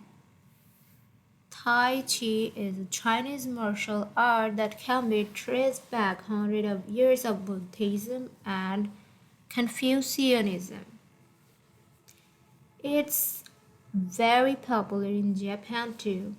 According to Chinese tradition, it was created by the Taoist master and martial arts practitioner Zhang Sanfeng, though it was young Liu Chen who in the 19th century brought the form to the rest of the world. Tai Chi was originally a Neijia, or internal martial art, meaning its goal was personal growth. Focused on self-defense, it teaches those who practice it to defeat their adversaries by using the least amount of force possible and by relying on agility. Tai Chi, which is also seen as a means of healing body and mind, would go on to be used more frequently to foster health and inner peace. To encourage its citizens to be more active, the Chinese government promoted it as an exercise, and it lost its original connection to martial arts, becoming instead a source of health and well-being accessible to all. Styles of Tai Chi. There are different schools and styles of Tai Chi. The following are the best known. Chen style alternates between slow movements and explosive ones. Yang style, the most widespread of the forms, characterized by slow fluid movements. Wu style utilizes small, slow, deliberate movements. Hao style centered on internal movements with almost microscopic external movements, one of the least practiced forms of Tai Chi even in China. Despite their differences, these styles all have same objectives. 1. To control movement through stillness. 2. To overcome force through fineness. 3. To move second and right first. 4. To know yourself and your opponent.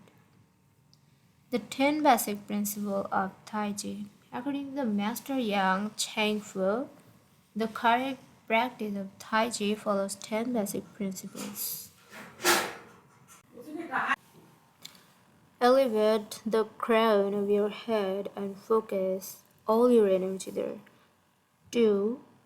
Tighten your chest and expand your back to lighten your lower body. 3. Relax your waist and let it guide your body. 4. Learn to differentiate between heaviness and lightness, knowing how your weight is distributed. 5. Relax the shoulder to allow free movement of the arms and promote the flow of energy. 6. Value the agility of the mind over the strength of the body. 7. Unify the upper and lower body so they act in concert. 8. Unify the internal and the external to synchronize mind, body, and breath.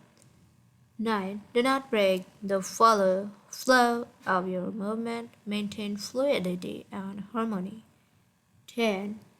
Look for stillness in movement. An active body leads to a calm mind. Imitating clouds.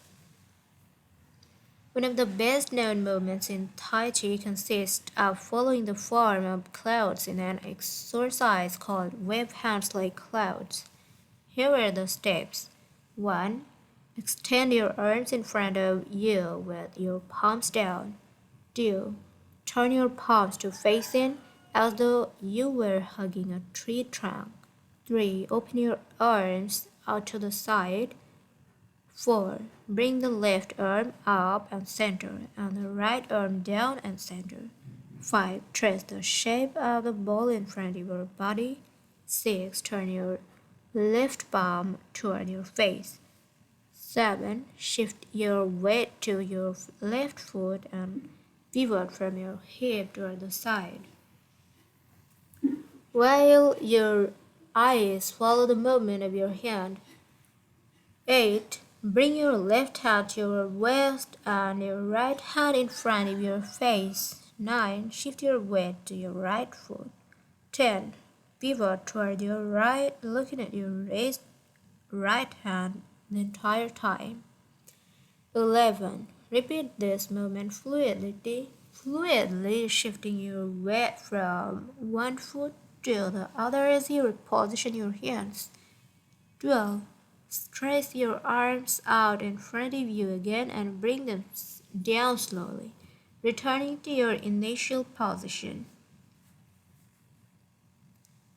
Qigong, also known as Si Kung. Its name combines Qi, life force or energy, and Gong, work, indicating that the form works with the individual's life force.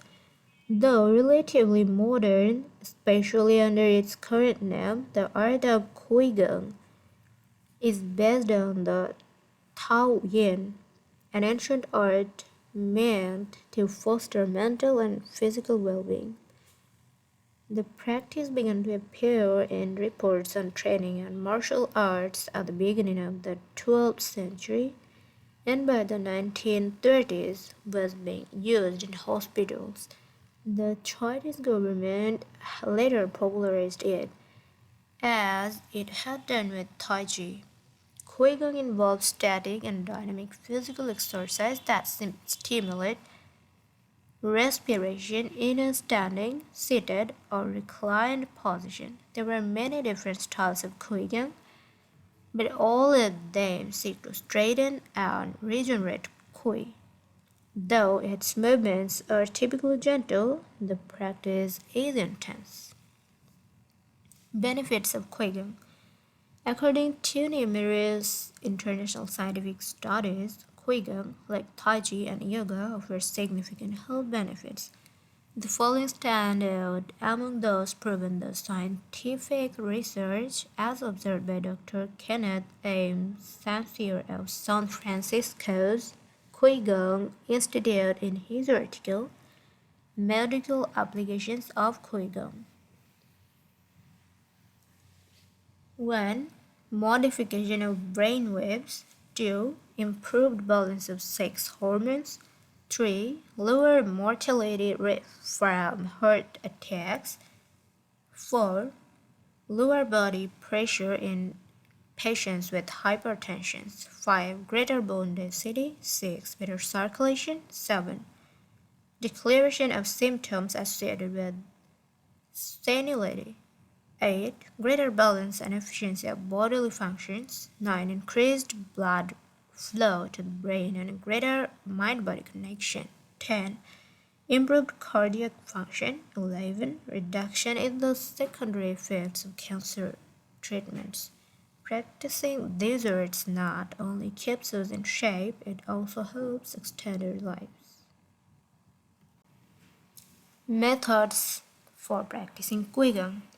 In order to practice Qigong correctly, we should remember that our life energy flows through our whole body. We should know how to regulate its many parts. 1. Tiao Shen, regulating the body by adopting the correct posture. It is important to be firmly rooted to the ground. Tiao Shi, regulating the breath until it is calm, steady, and peaceful. Tiao Xin, regulating the mind, the most complicated part, as it implies emptying the mind of thoughts.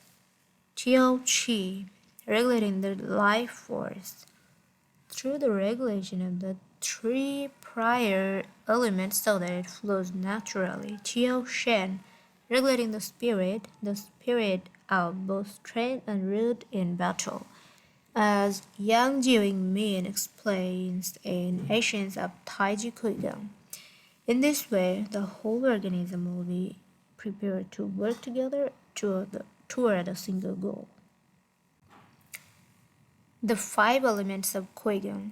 One of Qigong's best known exercises is a series representing the 5 elements: earth, water, wood, metal, and fire. This series of movements seeks to balance the 5 currents of energy in order to improve brain and organ function. There are several ways to do these movements. In this case, we're following the model of Professor Maria Isabel Gracio Monreal from the Qigong Institute in Barcelona. Earth. 1. Stand with your legs apart and your feet directly below your shoulders. 2. Turn your feet outward slightly to straighten the posture. 3. Keep your shoulders relaxed and down and your arms loose at your sides, slightly out from your body. This is the Yu Kui, or rooted posture. 4. As you inhale, raise your arms in front of you until your hands are level with your shoulders, your palms facing down. 5. Exhale as you bend your knees and bring your arms down until your hands are level with your stomach, your palms facing in. 6. Hold this position for a few seconds, focusing on your breath. Water. 1. Starting from earth posture, bend your knees into squat, keeping your chest upright and exhaling throughout. 2. Press your coccyx downward to stretch your lumbar spine. 3. As you inhale, stand to return to earth position. 4. Repeat twice for total of 3. Wood. 1. Starting from earth posture, turn your palms upward and open your arms to the side, forming a circle as you inhale, until your hands are level with your clavicle. Turn your hands so that your palms and elbows point downward, while keeping your shoulders relaxed. 2. Reverse the movement as you exhale, making a downward circle with your arms until you reach your initial position. 3. Repeat twice for a total of 3. Metal. 1. Starting from out posture, raise your arms until your hands are level with your sternum. 2. Turn your palms toward each other, about 4 inches apart, with your fingers relaxed and slightly separated, pointing upward. 3. As you inhale, move your hands away from each other until they are shoulder wide apart. 4. As you exhale, bring your hands toward each other until they are back in position 2. 5. Repeat twice for a total of 3, absorbing the concentration of energy as you bring your hands together in front of your lunges. Fire. 1. Starting from earth posture, bring your hands level with your heart as you inhale, with one hand slightly above the other and your palms facing each other. 2. Rotate your hands to feel the energy from your heart. 3. Turn from your waist gently to the left, keeping your torso relaxed and your forearms parallel to the ground. 4. With your palms still facing each other, separate your hands, bringing one up until it is level with your shoulder and the other down in front of your abdomen. Turn from your waist gently to the right, keeping your torso relaxed and your forearms parallel to the ground. As you exhale, let your hands come back together in front of your heart. 7. With your palms still facing each other, separate your hands, bringing one up until it is level with your shoulder, and the other down in front of your abdomen. Completing the series. 1. Starting from earth posture, inhale as you bring your hands level with your shoulders, palms facing down. 2. As you exhale, lower your arms to rest at your sides, returning to the initial uku posture. Shiatsu, created in Japan in the early 20th century, principally for the treatment for arthritis. Shiatsu also works on energy flow through the application of pressure with the thumbs and palms of the hands. In combination with stretching and breathing exercise, it seeks to create equilibrium among the different elements of the body. It is not important that a Tao Yin have a name, is imitating something, or is engraved inside.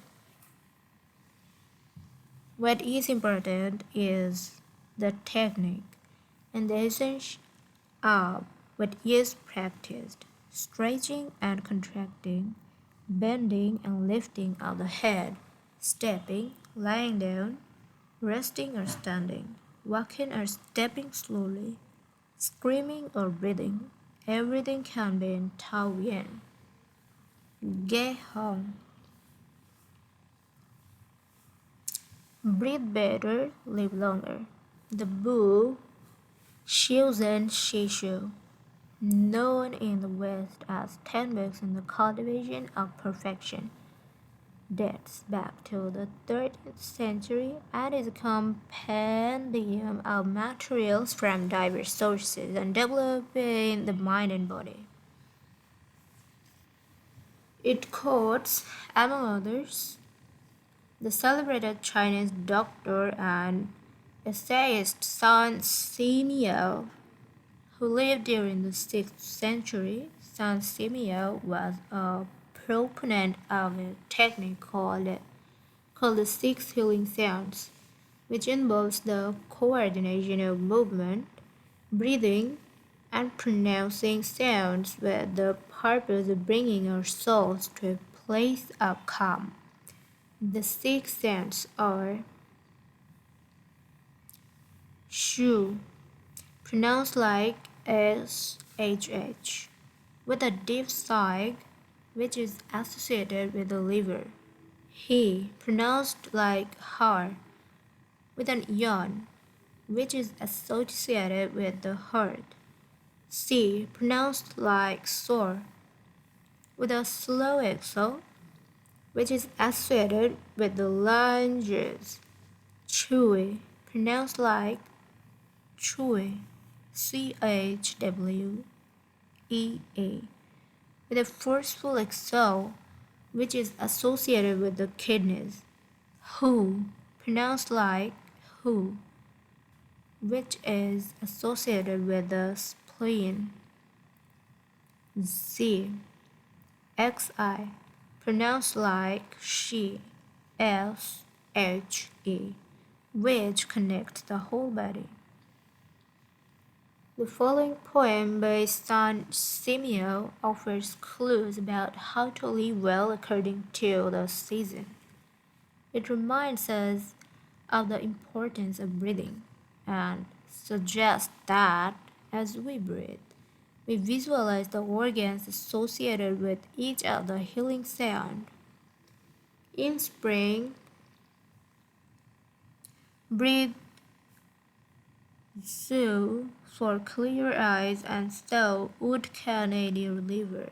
In summer, reach for He so that heart and fire can be at peace.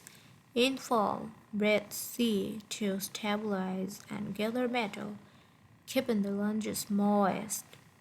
For the kidneys, next, breathe Chui and see your inner waters calm. The triple heater needs your Shi to expel all heat and troubles. In all 4 seasons, take deep breaths so your spleen can process food, and, of course, avoid exhaling noisily. Don't let even your own ears hear you. The practice is most excellent and will help preserve your divine solar elixir. It might feel confusing to be presented with all the Eastern traditions we have introduced in the chapter. The takeaway is that they all combine a physical exercise with an awareness of our breath. These two components, movement and breath, help us bring our consciousness in line with our body, instead of allowing our mind to be carried away by the sea of daily worries. Most of the time, we are just not aware enough of our breathing. 9. Resilience and wabi-sabi. How to face life's challenges without letting stress and worry age you. What is resilience? One thing that everyone with a clearly defined Ikigai has in common is that They pursue their passion no matter what. They never give up, even when the cards seem stacked against them or they face one hurdle after another. We're talking about resilience, a concept that has become influential among psychologists. But resilience isn't just the ability to preserve. As we will see in this chapter, it is also an outlook we can cultivate to stay focused on the important things in life rather than what is most urgent, and to keep ourselves from being carried away by negative emotions. In the final section of the chapter, we'll explore techniques that go beyond resilience to cultivate anti-fragility. Sooner or later, we all have to face difficult moments, and the way we do this can make a huge difference to our quality of life. Proper training for our mind, body, and emotional resilience is essential for confronting life's up and downs. Nana Korobi Yaoki. Fall 7 times, rise 8. Japanese proverb. Resilience is our ability to deal with setbacks. The more resilient we are, the easier it will be to pick ourselves up and get back to what gives meaning to our lives. Resilient people know how to stay focused on their objectives, on what matters, without giving in to discouragements. Their flexibility is the source of their strength. They know how to adapt to change and to reversals of fortune. They concentrate on the things they can control and don't worry about those they can't. In the words of the famous Serenity, prayer by Reinhold Niebuhr, God, give us grace to accept with serenity the things that cannot be changed, courage to change the things which should be changed, and the wisdom to distinguish the one from the other. Emotional resilience through Buddhism and Stoicism. Siddhartha Gautam Buddha was born a prince of Kapilavastu, Nepal, and grew up in a palace, surrounded by riches. At 16, he married and had a child. Not satisfied by his family's wealth, at 29, he decided to try a different lifestyle and ran away from the palace to live as an ascetic. But it wasn't asceticism that he was looking for it. It didn't offer the happiness and well-being he sought. Neither wealth nor extreme asceticism worked for him. He realized that a wise person should not ignore life's pleasures. A wise person can live with these pleasures but should always remain conscious of how easy it is to be enslaved by them. Zeno of Citium began his studies with the Cynics. The Cynics also led ascetic lives, leaving behind all earthly pleasures. They lived in the street, and the only thing they earned was the clothing on their backs. Seeing that cynicism did not give him a sense of well-being, Zeno abandoned its teachings to found the school of Stoicism, which centers on the idea that there is nothing wrong with enjoying life's pleasure as long as they do not take control of your life as you enjoy them. You have to be prepared for those pleasures to disappear.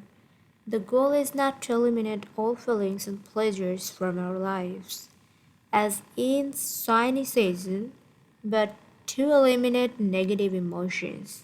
Since their inception, one of the objectives of both Buddhism and Stoicism has been to control pleasure, emotions, and desires. Though the philosophies are very different, both aim to curb our ego and control our negative emotions. Both Stoicism and Buddhism are, at their roots, methods for practicing well being. According to Stoicism, our pleasure and desires are not the problem. We can enjoy them as long as they don't take control of us. The Stoics viewed those who were able to control their emotions as virtuous. What's the worst thing that could happen? We finally land our dream job, but after a little while, we're already hunting for a better one. We win the lottery and buy a nice car, but then decide we can't live without a sailboat. We finally win the heart of a man or woman we have been pining for, and suddenly find we have a wandering eye. People can be insatiable. The Stoics believe that these kinds of desires and ambitions are not worth pursuing. The objective of the virtuous person is to reach a state of tranquility, the absence of negative feelings such as anxiety, fear, shame, vanity, and anger, and the presence of positive feelings such as happiness, love, serenity, and gratitude. In order to keep their minds virtuous, the Stoics practiced something like negative visualization. They imagined the worst thing that could happen in order to be prepared if certain privileges and pleasures were taken from them.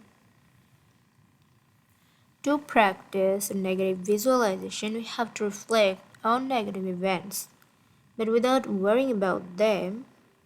Seneca, one of the richest men in ancient Rome, lived a life of luxury but was nonetheless an active Stoic. He recommended practicing negative visualization every night before falling asleep. In fact, he not only imagined these negative situations, he actually put them into practice. For example, by living for a week without servants or the food and drink he was used to as a wealthy. As a result, he was able to answer the questions, what's the worst thing that could happen? Meditating for healthier emotions. In addition to negative visualization and not giving in to negative emotions, another central tenet of Stoicism is knowing what we can control and what we cannot. As we say in the Prayer, worrying about things that are beyond our control accomplishes nothing. We should have a clear sense of what we can change and what we can't, which in turn will allow us to resist giving in to negative emotions. In the words of Epictetus, it's not what happens to you, but how you react that matters. In Zen Buddhism, meditation is a way to become aware of our desires and emotions and thereby free ourselves from them. It is not simply a question of keeping the mind free of thoughts, but instead involves observing our thoughts and emotions as they appear, without getting carried out by them. In this way, we train our minds not to get swept up in anger, jealousy, or resentment. One of the most commonly used mantras in Buddhism focuses on controlling negative emotions.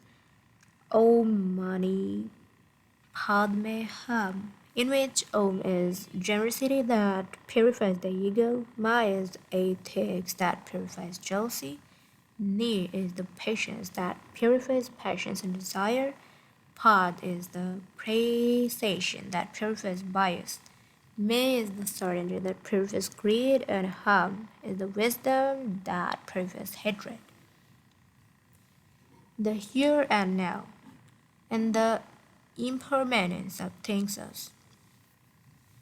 Another key to cultivating resilience is knowing in which time to live. Both Buddhism and Stoicism remind us that the present is all that exists, and it is the only thing we can control. Instead of worrying about the past or future, we should appreciate things as that just as they are, in the moment, in the now. The only moment in which you can truly be alive is the present moment, observes the Buddhist monk Thich Nhat Hanh. In addition to living in the here and now, the Stoics recommend reflecting on the impermanence of the things around us. The Roman Emperor Marcus Aurelius said that the things we love are like the leaves of a tree. They can fall at any moment with a gust of wind.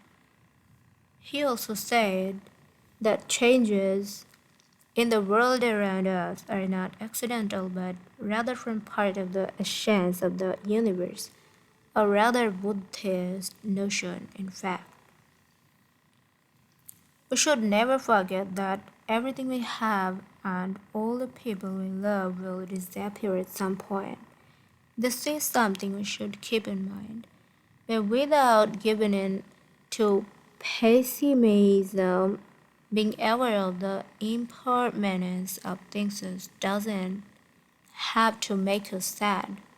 It should help us love the present moment and those who surround us. All things is human are short-lived and perishable.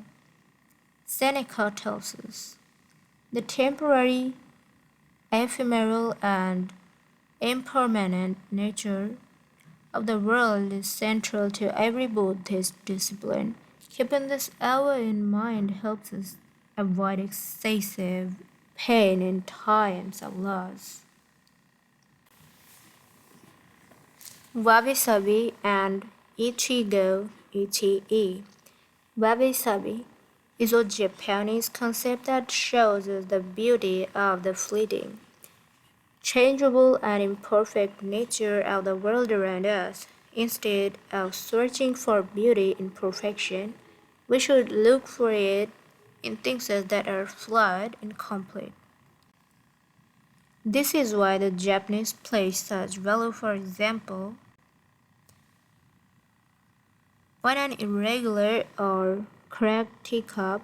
Only things that are imperfect, incomplete, and ephemeral can truly be beautiful, because only those things resemble the natural world.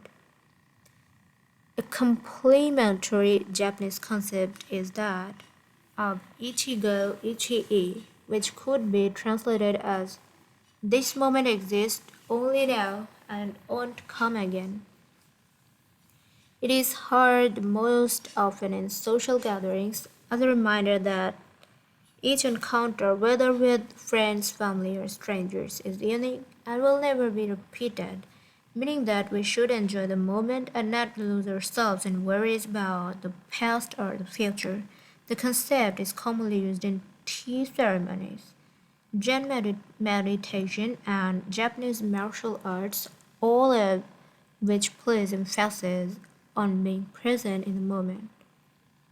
In the West, we have grown accustomed to the preeminence of the stone buildings and cathedrals of Europe, which sometimes gives us the sense that nothing changes, making us forget about the passages of time. Greco-Roman architecture adores symmetry, sharp lines, imposing facades and buildings, and statues of the gods that outlast the centuries. Japanese architecture, on the other hand, doesn't try to be imposing or perfect because it is built In the spirit of wabi-sabi, the tradition of making structures out of wood presupposes their impermanence and the need for future generations to rebuild them. Japanese culture accepts the fleeting nature of the human being and everything we create. The grand shrine of Ise, for example, has been rebuilt every 20 years for centuries.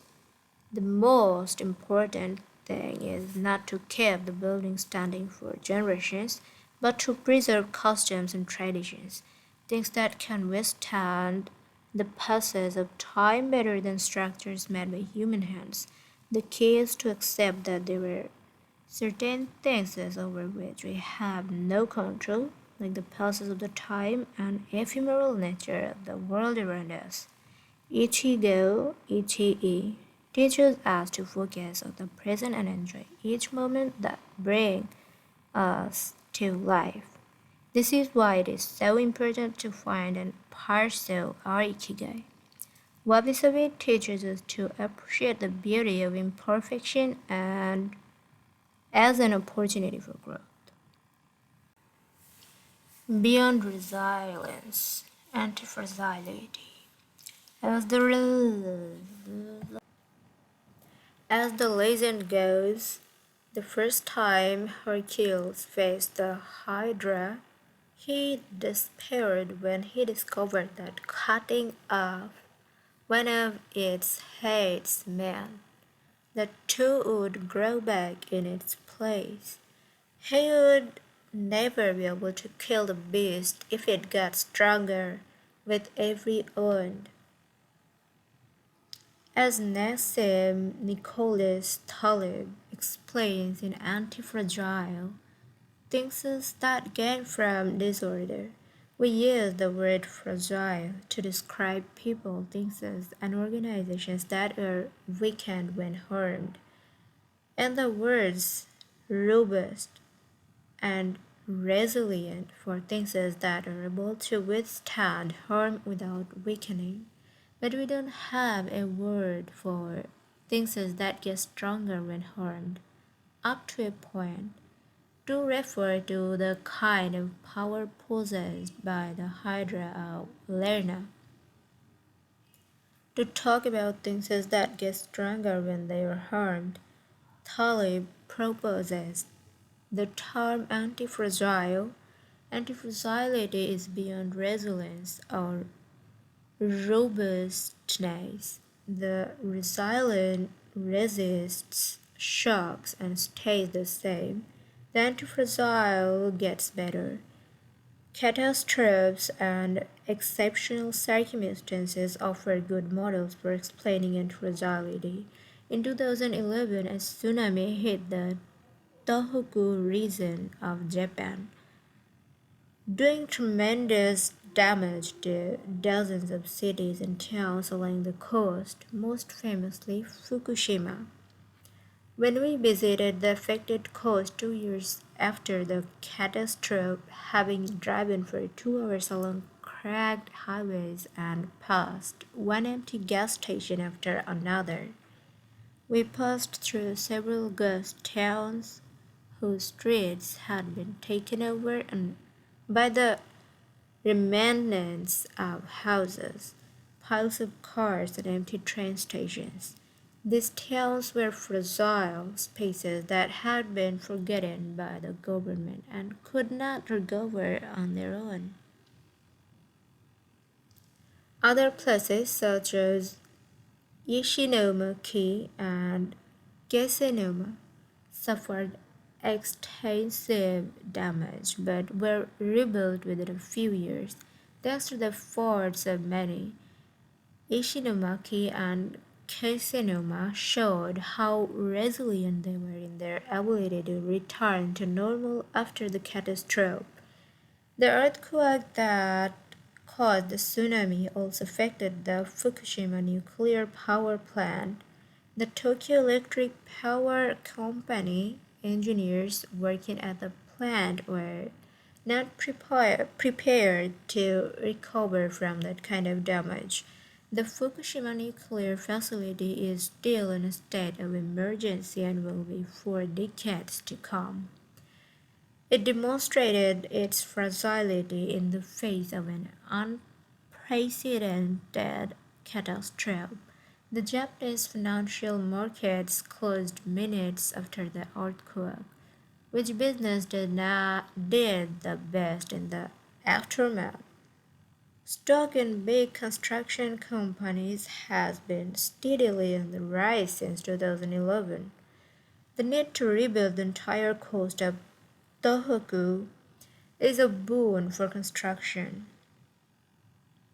In this case, Japanese construction companies are anti-fragile since they benefited enormously from the catastrophe.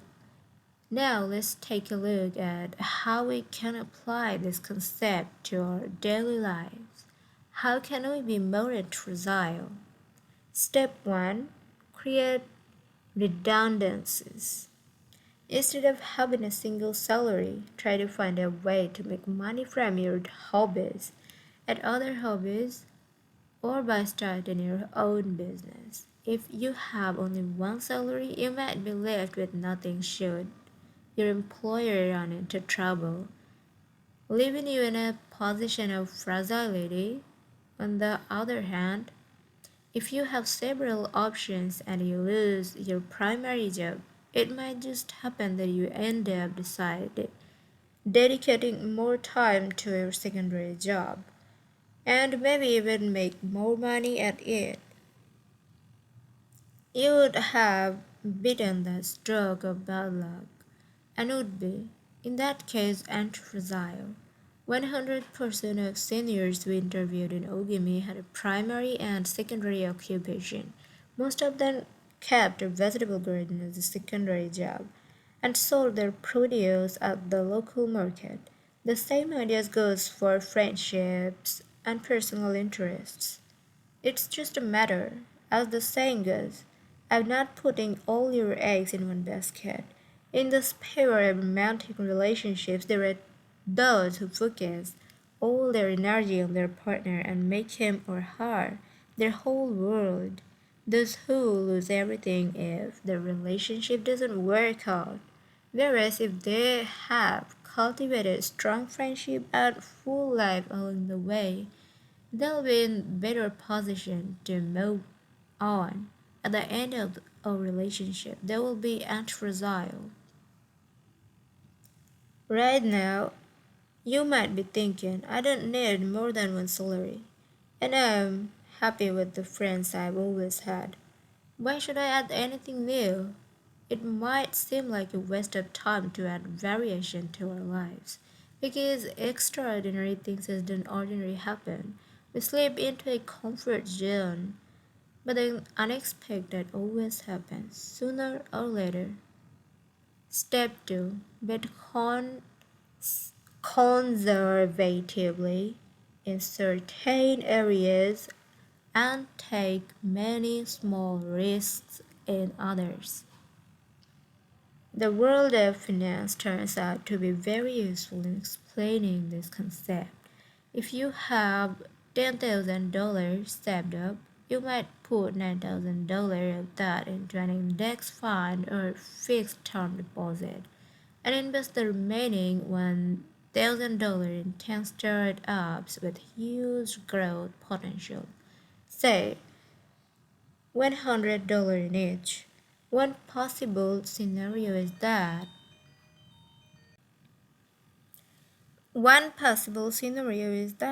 three of the companies fail. You lose $300. The value of three other companies goes down. You lose another $100 or $200. The value of three goes up. You make $100 or $200. And the value of one of the startups increases 20-fold. You make nearly $2,000 or maybe even more. You still make money even if three of the businesses go completely belly up. You're benefited from the damage. Just like the Hydra, the key to becoming anti-fragile is taking on small risks that might lead to great reward without exposing ourselves to dangers that might sink us, such as investing $10,000 in a fund of questionable reputation that we saw advertised in the newspaper. Step 3. Get rid of the things that make you fragile. We are taking the negative route for this exercise. Ask yourself, what makes me fragile? Certain people, things, and habits generate losses for us and make us vulnerable. Who and what they are. When we make our New Year's resolutions, we tend to emphasize adding new challenges to our lives. It's great to have this kind of objective, but setting good radiance goals can have an even better and bigger impact. For example, stop snacking between meals. Eat sweets only once a week. Gradually pay off all debt. Avoid spending time with toxic people. Avoid spending time doing things that we don't enjoy simply because we feel obliged to do them. Spend no more than 20 minutes on Facebook per day. To build resilience into our lives, we shouldn't fear adversity because each setback is an opportunity for growth. If we adopt an anti-fragile attitude, we'll find a way to get stronger with every blow, refining our lifestyle and staying focused on our ikigai. Taking a hit or two can be viewed as either a misfortune or experience that we can apply to all areas of our lives. As we continually make corrections and set new and better goals. As Taleb writes in Antifragile, we need randomness, maze, adventures, uncertainty, self-discovery, here traumatic episodes, all these things that make life worth living. We encourage those interested in the concept of antifragility to read Nassim Nicholas Taleb's Antifragile. Life is pure imperfection, as the philosophy of wabi-sabi teaches us, and the passage of time shows us that everything is fleeting. But if you have a clear sense of your ikigai, each moment will hold so many possibilities that it will seem almost like an eternity. Epilogue Ikigai, the art of living. Mitsuo Aida was one of the most important calligraphers and haikuists of the 20th century. He is yet another example of a Japanese person who dedicated his life to a very specific ikigai, communicating emotions with 17-syllable poems using a shodo calligraphy brush.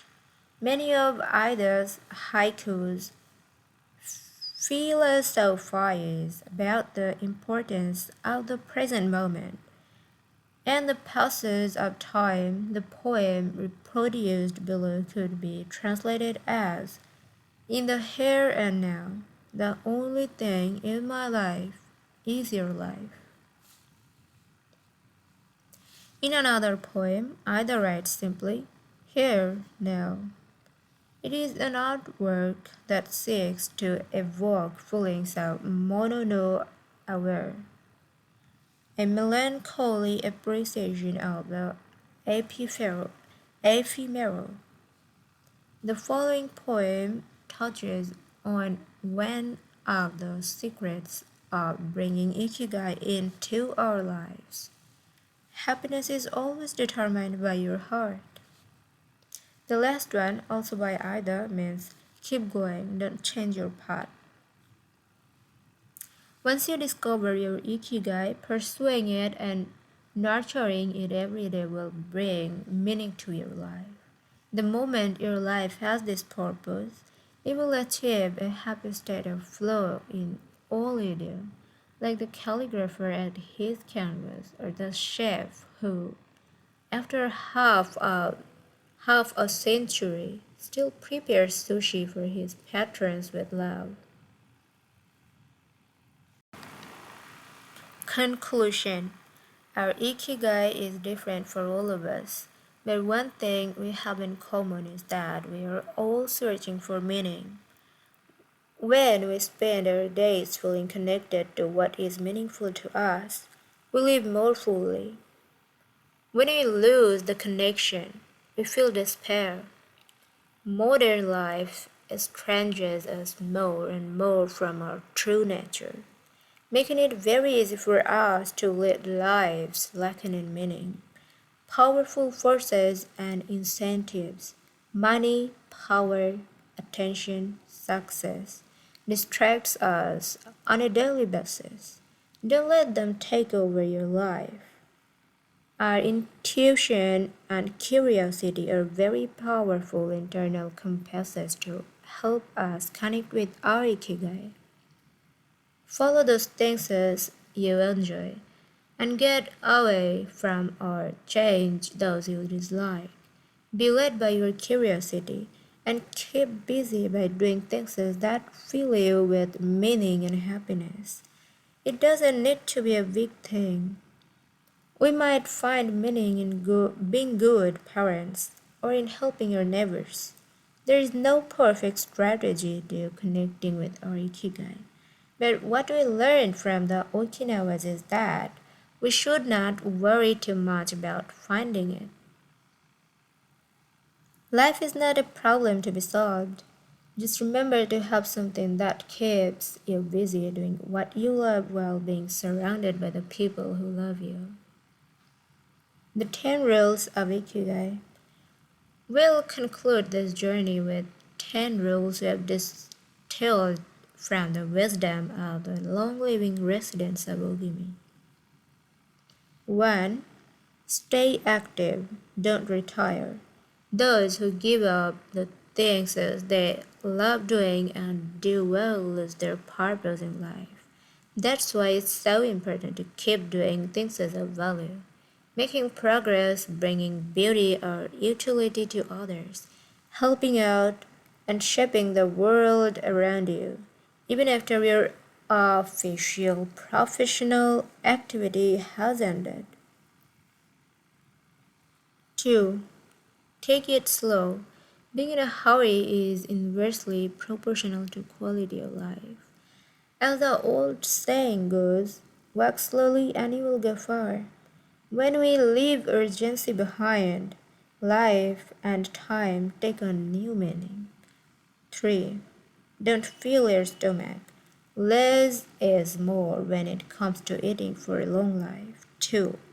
According to the 80% rule, in order to stay healthier longer, we should eat a little less than our hunger demands, instead of stuffing ourselves. 4. Surround yourself with good friends. Friends are the best medicine. Therefore, confiding worries over a good chat, sharing stories that brighten your day, getting advice, having fun, dreaming. In other words, living. 5. Get in shape for your next birthday. Weather moves. It is at its best when it flows fresh and doesn't stagnate. The body you move through life in needs a bit of daily maintenance to keep it running for a long time. Plus, exercise releases hormones that make us feel happy. 6. Smile. A cheerful attitude is not only relaxing, it also helps make friends. It's good to recognize the things that aren't so great, but we should never forget what a privilege it is to be in the here and now in a world so full of possibilities. 7. Reconnect with nature. Though most people live in cities these days, human beings are made to be part of the nature world. We should return to it often to recharge our batteries. 8. Give thanks. Give your ancestors to nature, which provides you with the air you breathe and the food you eat, to your friends and family, to everything that brightens your days and makes you feel lucky to be alive. Spend a moment every day giving thanks, and we'll watch your stockpile of happiness grow. 9. Live in the moment. Stop regretting the past and fearing the future. Today is all you have. Make the most of it. Make it worth remembering. 10. Follow your Ikigai. There is a passion inside you, a unique talent that gives meaning to your days and drives you to share the best of yourself until the very end. If you don't know what your Ikigai is yet, as Viktor Frankl says, your mission is to discover it. The authors of this book wish you a long, happy, and purposeful life. Thanks you for joining us. Héctor García and Francesc Miralles.